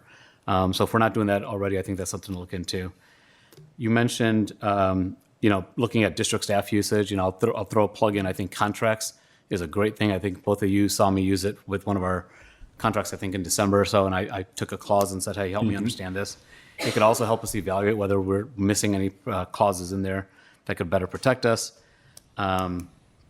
The other thing that I think we also should be cognizant of is, as we renew and vet software use for the district, right? So whether it's Aries or something else, we should always be pushing them on what's their AI roadmap and how are they integrating AI into those tools, because as we provide a service to both students as well as parents with administrative functions, that audience is also expecting it to get smarter and not be as manual as they're used, that they might have been done 5 years ago. So I think that's another area for us to lean in on as well. And then the only other, my suggestion, which I'll repeat from the last board meeting, I do think it'd be helpful on the committee to have, a student, a parent representative, potentially a board member. I think that would just round it out a little bit more. And then the only question I have is, are we enterprise licensed? Do we pay by usage? Are there tokens that we're paying for as we use it? We're currently paying for pro licenses for all of the teachers. It's through our Google Workspace contract. Okay, and then do we pay per usage or is it a flat fee? It's flat. Yeah. Got it. Okay. Thank you very much. So let me address the tortoise thing because I think there's a misunderstanding. Okay, so there's an actual perfect analogy to what AI is doing and something the district has done. I thought we were amongst the most effective school districts in addressing using the tortoise technique. The point of using the tortoise is the tortoise won the race. The hare went out fast, he got distracted, took a nap, and the tortoise went through, kept focused on the goal, and won the race. So that's the point of the tortoise. Now, when COVID came out, I made a speech here when there was just the board and I, because nobody could come, right? And I said, we were going to be the tortoise. We're going to win the race. We're going to keep our eye on the health of our staff and our students. There was a new variant every other day. There was new state regulations, federal regulations, reneging on those regulations. It was all over the place. We had school district superintendents partnering with county board of supervisors to try to get that county health official fired, all happening simultaneously in this cesspool of what the heck are we doing, right? But we won the race. We were open more than most districts. We didn't have any major catastrophic anything. That's what we're talking about. So we're gonna go as fast as humanly possible. But if you're the hare and you get out too far ahead, you won't have anybody following you. So what you end up doing is having to go backwards. So that's why the tortoise wins the race, right? It's the idea of going just fast enough to keep everything moving right and keeping everybody on board. And if you don't, let me tell you, I've worked in a one school high school district and I worked in a school district of 55 schools and 40,000 students in a really unhealthy environment. And if you don't keep everybody moving at the right pace and you have to keep going backwards, you lose time. So that's the point of the tortoise, right? It's if we can sprint, let's run fast. But if we have to walk a little bit to keep everybody engaged, and it's going to change just like COVID did, no matter what. I remember the Delta variant, we just won. And we had high school football, which is a big deal for boys, so especially seniors, in the spring. And we were like, man, okay, granted they got 4 games, but then Delta hit and we had to close the damn school district down again. So when we say tortoise, I hope that's making more sense. It does now. Yeah. Okay. Yeah. The tortoise wins the race, and that's it was beautiful that you say stay in the moment, because I do have a tendency to say, hey, woohoo, that's what's next. But this is one we're gonna have to do both. We're gonna have to be where we're at, because I guarantee you, the healthy culture of this district, if we go too fast, if we don't communicate well, will unravel quickly with a new technology that people are feeling anxious about. So that's the litmus test, that the sensory of where the health of the organization is going just the right speed. And if you've been in an environment, and I'm sure where you're at, every once in a while people get a little fired up in certain parts, it drags everything down. And then you're rebuilding relationships on top of. So again, I just wanted to clarify that point, because you probably weren't listening when I made the tortoise and the COVID analogy thing first, but that's the idea is we have to go as fast as we're capable as an organization while maintaining the health of everybody, and also recognizing that the Delta variant or the whatever one is going to hit us at any time, and we have to be ready to pivot. So I hope that better explained that. It does, and I'm not suggesting to be the hare, right, and get out in front of our skis. I was probably reacting to the pace of a tortoise. Correct. Versus correct. the outcome at the end of that So race, right? Yeah. for us, if we should make T-shirts, it's the tortoise won. Yeah. Yeah. And our tortoise is faster than most tortoises. But just to value add to what Dr. Nicholas said, in my prior work as the chief negotiator when I was a teacher for the union, I can say that if you get out ahead too fast on anything that you want to implement and just tell staff, this is how it's going to be, then you get weighted down with a lot of like, hey, we didn't meet and confer about this. You just changed my working condition. And so instead of being focused on your goal, which is, to have a really good AI in place for teachers and students, you're distracted, like Dr. Nicholas said, with like these labor relations that we want to keep strong because we've hired a wonderful staff. And I want to commend the district for kind of really building these strong relationships and maintaining them because it is not easy. Just read the news. It's not easy. So I like our super speedy tortoise. There was I don't know how many board meetings ago, but there was a question that I asked you prior to the board meeting, and I think I said, explain it to me like a fifth grader or a 5-year-old or something like that, right? And I think to the point you made around differentiating between different students that you can target with, that's a great example of a way to use something like that and say, hey, break this down for me at 4 different levels, and it can spit it out, and it does it really, good enough, right? It might not be super well, but it's good enough. And it's just, there's so many instances now, and I think what I implore, I think what Trustee Olson was also referencing is people are going to use this in their personal lives. They're going to get familiar with it, right? They're going to get more curious with it. And I think the best thing, and especially the teachers that help do the coaching, right? They're all going to start learning from each other because they're all just going to get more and more familiar and curious about it. And that organic learning, the curiosity and the teaching and sharing is what will make us win the race versus I think that will outpace, to be honest, the PD and the formal type training that we may have planned anyways. So, Deputy Superintendent, I do have a few comments and questions. First of all, that was a lot of information and a great presentation. Thank you. And amazing job on the surveys. That was a lot of survey and put together. Now, I'm just curious, when you mentioned this was the first time you used the AI to create a presentation. Is my understanding correct?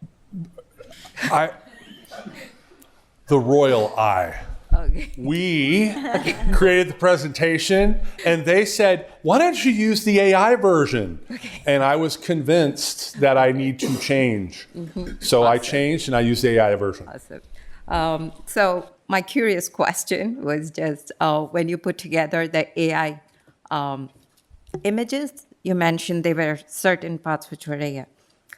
Did you feel, in your opinion, did it save time?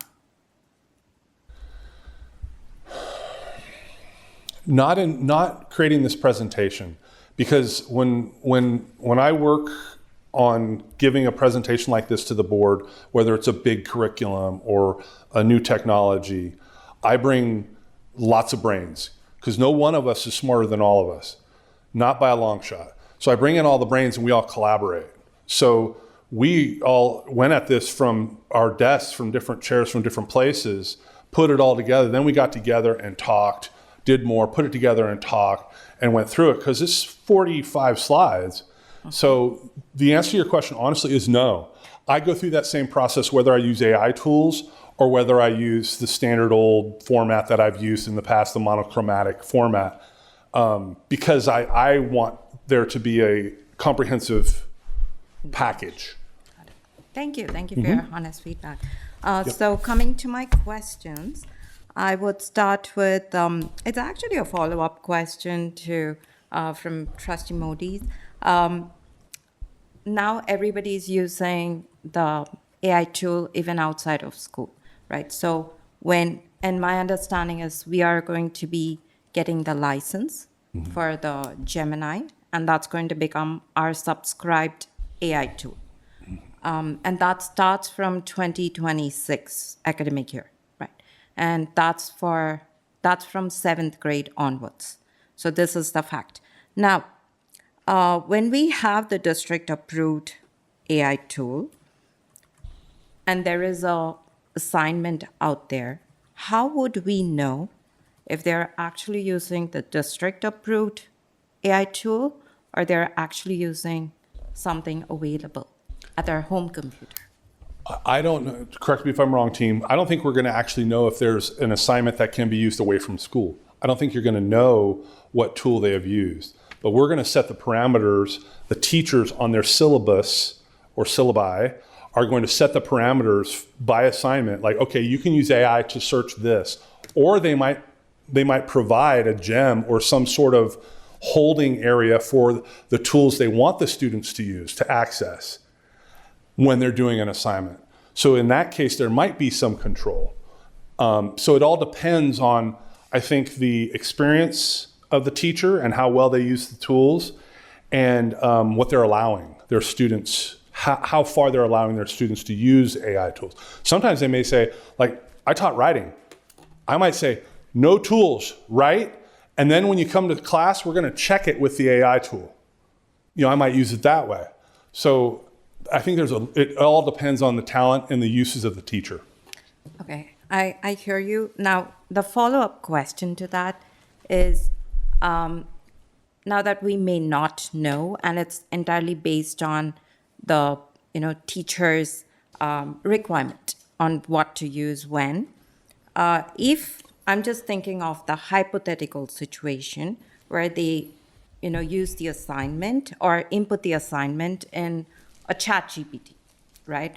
Now, assignment or any other data. Now, that data is now not protected within our school system. Is my understanding correct? Yeah, they will not, yes, what you said is true. They will not be able to use ChatGPT on campus, but a lot of kids will use it at home. Hopefully they use Gemini because they use it at school and it's allowed at school. Hopefully that transfers to their use at home.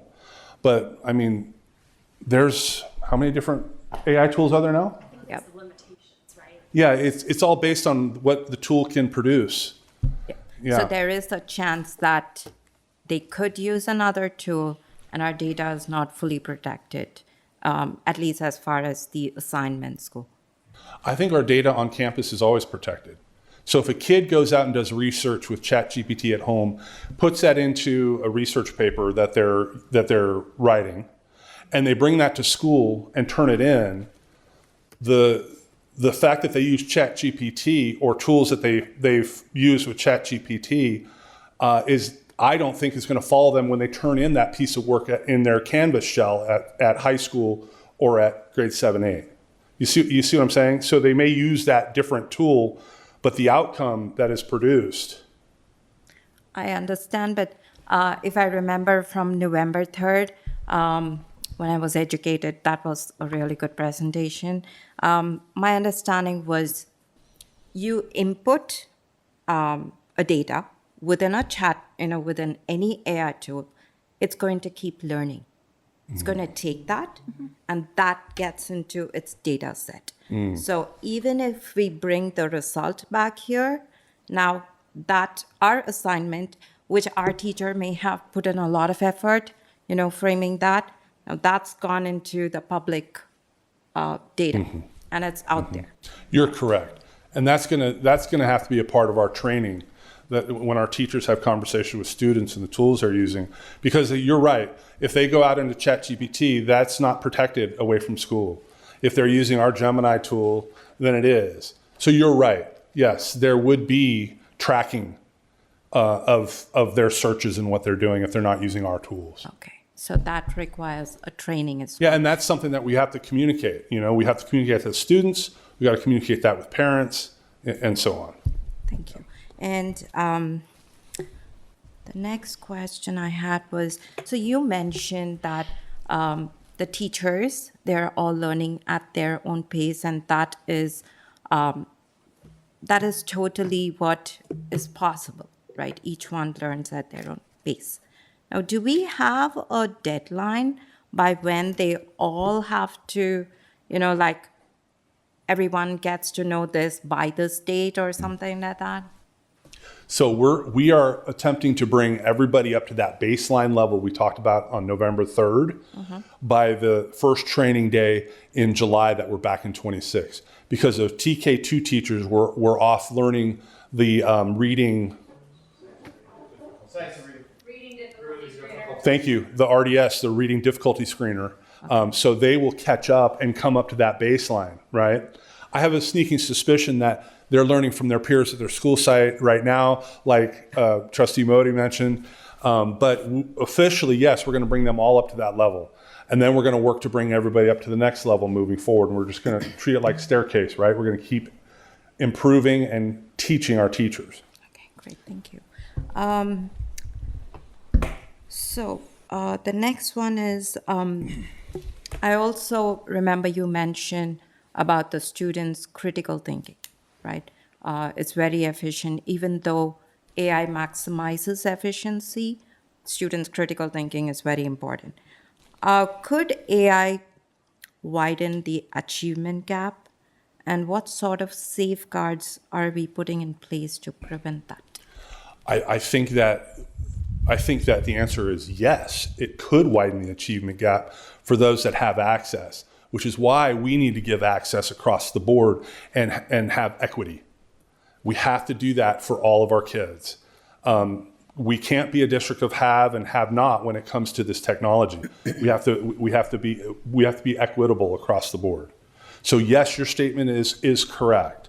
In another school district, there may be students that don't have access to a computer or AI, and other kids that do, and they may be progressing differently. But that's our job as the educators to make sure that we set up guardrails and systems that support all, particularly our 20%. And if I could value add, so not long ago when you adopted a curriculum, let's say ELA, it came with a big old thick book with the stories in it. And then it came with these little like cardboard holders of like 15 to 20 different workbooks. And each one of those workbooks were designed to address a particular need of a particular group of kids, some for advancement, some who were behind. And the teacher had to be the master of all of those things. What AI will be able to do is erase all the time it took them to figure all that out and all the thinking, and it'll be able to establish a quicker way to get who needs differentiation, along with our data matrix, along with our formative and summative assessments, all that stuff. So it's almost like here is where people stand and here's what you can use. And then secondarily, if the teachers have also for the last 15 years been doing a lot of data entry, AI is going to significantly reduce that. So think about the amount of time instructional planning was leafing through all of those resources and doing data entry, none of which is about instruction. I mean, it's getting organized for instruction. So much of the emphasis was on getting the teachers prepared, because by taking that off their table, then their energy can go towards what specifically can I do? What is my group going to look like? I'm engaged with I have more energy for the kids. So when you talk about the achievement gap, I see AI as the single greatest tool to make sure it doesn't happen, if we do it right. Yeah, Dr. Nicholas, could I value add to that? Because I think it's a great question, Trustee Daniel, to be mindful of equitable treatment of students and make sure that that doesn't happen. But the way I see it is, could AI widen the achievement gap? Yeah. Could AI close the achievement gap and eliminate it? I think that's the greater possibility, and that's the exciting part to me. And so I think, guardrails are important to make sure that we don't go the other direction, but I think it's really exciting to think about eliminating the achievement gap completely.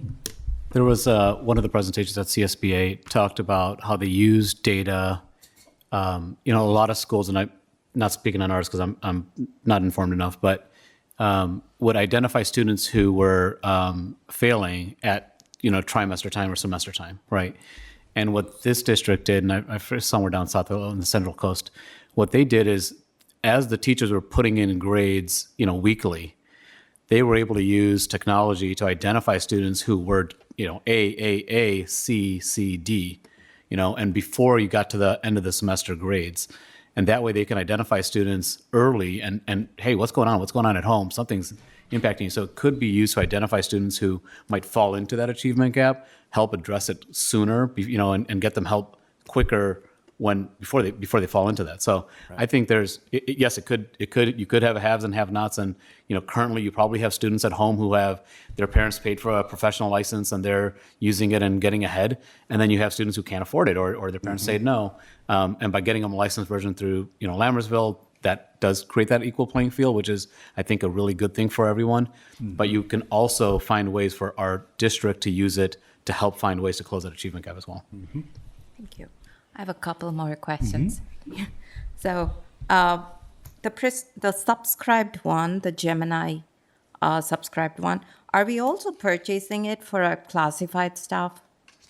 Yes. So initially what we've done is we've identified a group that we're going to purchase the AI for, and then we're going to start doing training with that group. And as that group gets trained, we're going to use the same model we used with teachers. We're going to have a trained group, and then we're going to have them train other groups. But it's going to be a little different in that the individual division leaders will have opportunity to say, okay, we have some training now. Let's look at our systems and how can we use the AI tool to be more efficient and more effective. And then I think you'll see silos at that point because we're going to use it in different divisions, right? But yes, we're going to start with an identified group and then expand from there. Great, thank you. My last question would be, how did we identify the notebook LM? That was a tool that got a lot of play with teachers, and a lot of different individuals asked for training on that tool. Do you recall, was it part of the survey? It was part of the survey, and it was a high request, a part of our survey. GEMS was one as well, which we've done some training on GEMS, but now we're going to do Notebook LM because I think it was, 50% asked for that, or 48%. Okay. So, and that's it's a great question because that's kind of how we're going to respond. We're going to train, learn, and then teachers are going to figure out other tools. And then in our survey, they may ask, hey, I want to learn more about this. And then we can tool it up, get the trainers ready, and go and train and do it that way. Thank you. So, yeah. Thank you. Thank you for patiently answering. I just would like to end with a comment. I know we talked about the hare and the tortoise, but from my perspective, there is no race. We're just progressing. So as the technology moves forward, we are moving forward too, and that should be our goal. So that's where I would like to end, and thank you so much. Great. Thank you. I apologize. I wanted to quickly add something. I know we've been on this conversation for a little while, but I just really wanted to hit home with Trustee Modi's point too about student voice. I really appreciate already collecting the student feedback already. And I mean, like Trustee Modi said, AI is something that students already use regardless. I've gone through Gemini, I've gone through Claude, ChatGPT, Notebook LM, so all of them. And I think that access to the licensed version of Gemini is really fun because I personally use Gemini the most, so I would be most excited to use it.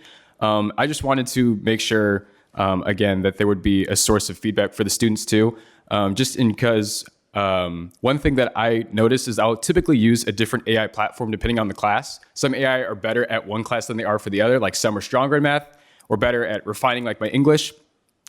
So as courses get harder, like as you get older as a high school student or even in elementary school, I think that there should be a source for students to really say like, hey, the syllabus for this class doesn't reflect the level that I can use for AI. So just making sure that students really have that opportunity to speak up about like their how AI, they're allowed to use it in the class, I think is really important. And the other thing, of course, I know that there's a lot of training that the teachers are going through in regard to AI, but I just kind of wanted to like, as a student, I guess this is something that like I irrationally fear, but the like the loss of quality in curriculum as we start to push AI towards teachers to make things. So I just wanted to kind of clarify, like, are there specific guidelines set already that make sure that like there's also accountability in addition to students to using AI, teachers as well? Yes. So I want to answer a couple of your posits there. One is we have a set curriculum and teachers follow that curriculum. So they right now have the leeway to add things to the curriculum that support the curriculum. If you're reading a short story and you have to write an essay on a part of the short story, the teacher may have questions that are guiding questions to help you write, correct? You've had that before, right? So the teacher can do two things. They can create their own, or they can ask AI to create some questions and compare and see what the collaborative tool AI can give them to launch the assignment. Does that make sense? So it's still the core curriculum, but we're talking about using it as a tool to support them. How many times does a teacher give you a test that's written on a computer screen or whatever? See, I'm a paper guy, right? So it'd be on paper, but on the screen. They give you tests on screens, right? So they can have help generating based on the standards that they set. And I think moving forward, you may not be in school at this point or in high school, but I think those tools are going to be built into our curriculum, right? Summarize this essay and give me 4 questions based on the character analysis of Thor in this story, right? So those are the ways tools will be used. It's not going to replace you reading and thinking or the teacher reading and thinking. The other part is other tools. So Gemini is our starting point. We have teachers that use all different tools that are on that committee that have been using AI tools for a while. Social studies, English, using different types of AI tools. We want to control the start of this so that we have a standard level of learning.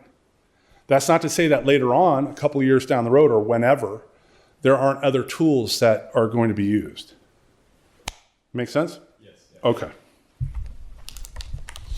Are there any further questions or comments by the board? Thank you. Thank you. Very illuminating. Thank you. Now we can go to B, District Enrollment Report. 8,170. Thank you. And item C, District Maintenance and Operations Report. Good evening. The custodial staff spent the holiday break catching up on various deep cleaning projects they hadn't been able to get to. There have been no issues with the pool since the last meetings. The heaters and solar are working well, so no issues with the temperature. The weather's been a little wet lately, so we've been able to back off on our field watering. The cooler weather has also been helpful for our HVAC and heater calls. They're very minimal at the moment. And then we currently have no openings in either maintenance or operations. And civic permits opened last week, and there are no issues with the sign-up process, and that's going really well. Thank you. Questions by the board? Thank you. Item 10, action items. Item A, consider approval of 2025-2026 independent auditor selection. Staff report? Yes, this is something we do every year. It's part of a 3-year cycle. I believe this is year 2 of the cycle, and we recommend approval. Move to approve the 2025-2026 independent auditor selection. Second. A motion by trustee Daniel and seconded by trustee Olson. Student preferential vote. Aye. All in favor? Aye. Opposed? Motion carries. Item B, consider approval of annual audit report ending June 30th, 2025. Staff report? Yes, we do this annually. This is our audit report. There were no findings. We recommend approval. Questions or comments by the board? Move to approve the annual audit report ending June 30th, 2025. Second. On a motion by trustee Boulay and seconded by trustee Modi, student preferential vote. Aye. All in favor? Aye. Opposed? Motion carries. Item C, consider approval of the 2026-2027 budget development calendar. Staff report? We do this annually. We recommend approval. This is part of the process and regulatory expectations. Questions or comments by the board? Are there any differences than previous years? No. I'll move to approve of the 2026-2027 budget development calendar. Second. On a motion by trustee Olson and seconded by trustee Daniel, student preferential vote. Aye. All in favor? Aye. Aye. Opposed? Motion carries. Item D, consider approval of course outlines at Mountain House High School. Staff report? Yeah, we had a conversation about the AP honor roll and how we're doing with the gold and the platinums. But really, it goes to what Trustee Modi said in terms of we offer a lot of amazing things at the high school. This is part of our annual rites of passage where we come up with new ideas, new classes. This was vetted. It went to the education committee. Many teachers had their hands on it, as is site administration, and so we recommend approval. Questions or comments by the board? I have a couple of questions. So I understand in this particular agenda item, we have new course proposals as well as course revisions. So my question is, how do the course revisions improve the instructional outcomes compared to the previous versions? Like, based off on what? I'm going to defer to Assistant Superintendent Sharp, but generally speaking, there's a you put one out, you make adjustments along the way, but I'll let her speak more specifically.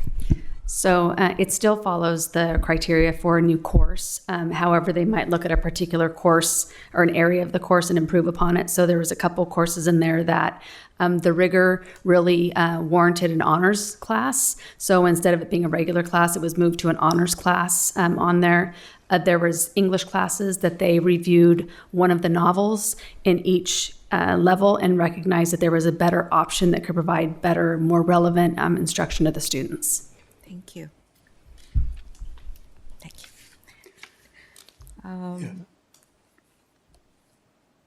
Did you have one more? I do. Yeah. So, sorry. So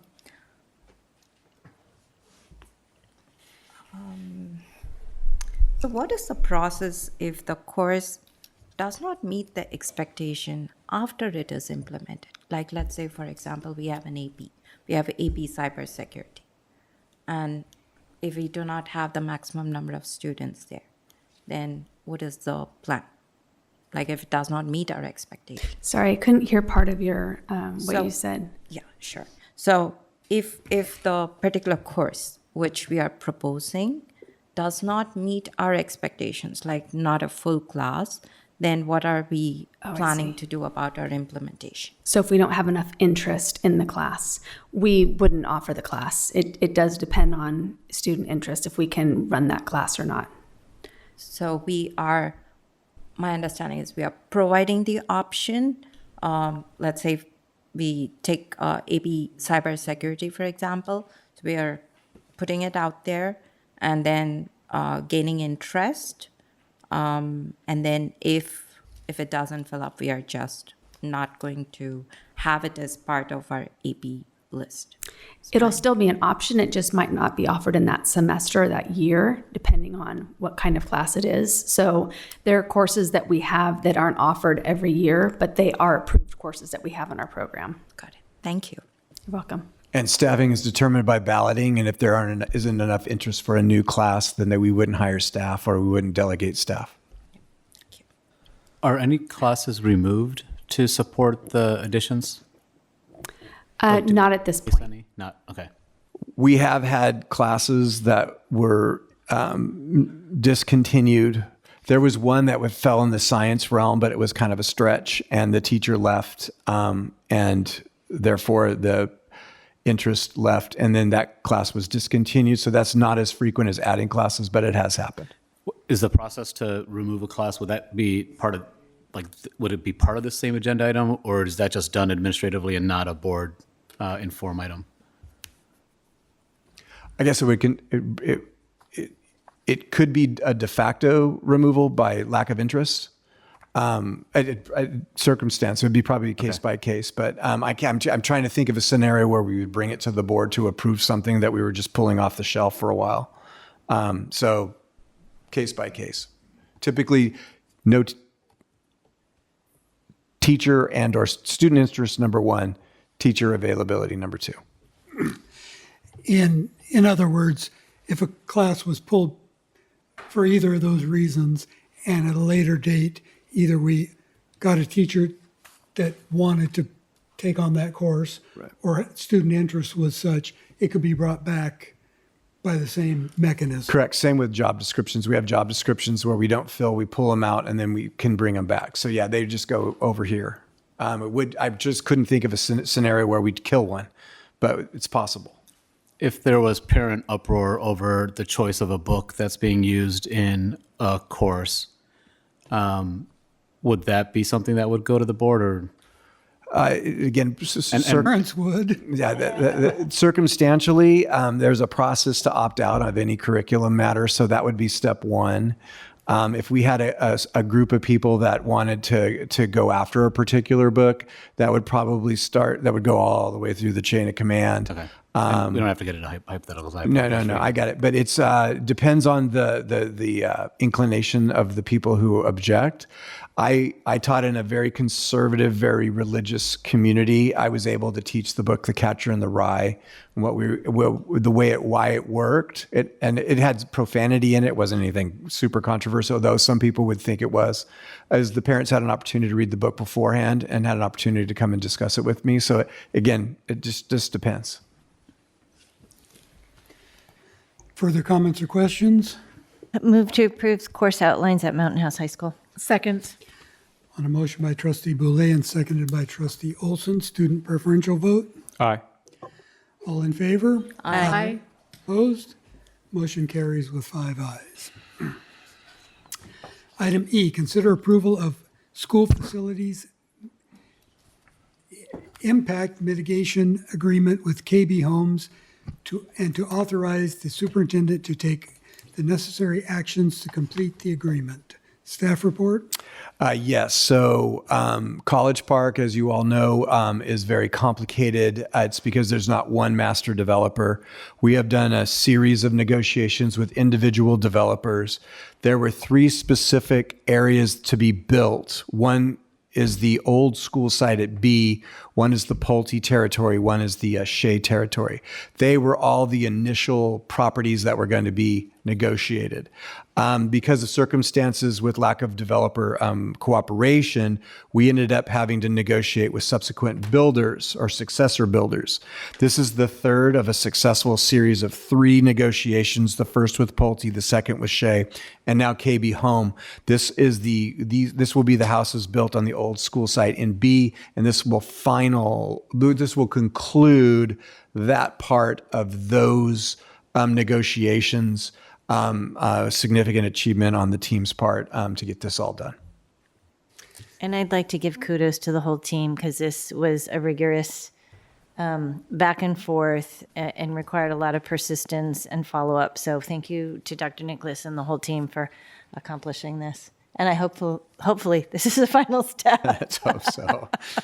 And I will move to approve of the school facilities impact mitigation agreement with KB Home and to authorize the superintendent to take necessary actions to complete the agreement.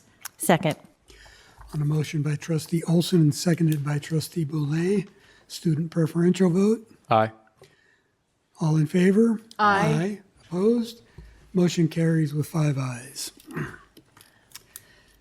Item 11, calendar. Wednesday, January 28th, 2026 is the Safety Committee meeting, which at 3:45 in the Professional Development Center. Wednesday, February 4th is the next regular governing board meeting at 7 p.m. here in the board room. Thursday, February 5th, 2026 is the next Facilities Committee meeting at 6:30 here in the boardroom. And Friday, February 6th, 2026 is the District Honors Music Concert at 6 p.m. at the Mountain House High School Theater. In a moment, we will adjourn to closed session where we will discuss public employee discipline dismissal release complaint, Government Code 54957, conference with real property negotiators, Government Code 54956.8, and conference with legal counsel, existing litigation. I will entertain a motion. Move to adjourn to closed session. Second. On a motion by trustee Olson and seconded by trustee Boulay, student preferential vote. Aye. All in favor? Aye. Opposed? Motion carries. We are now adjourned. Thank you all for attending this evening.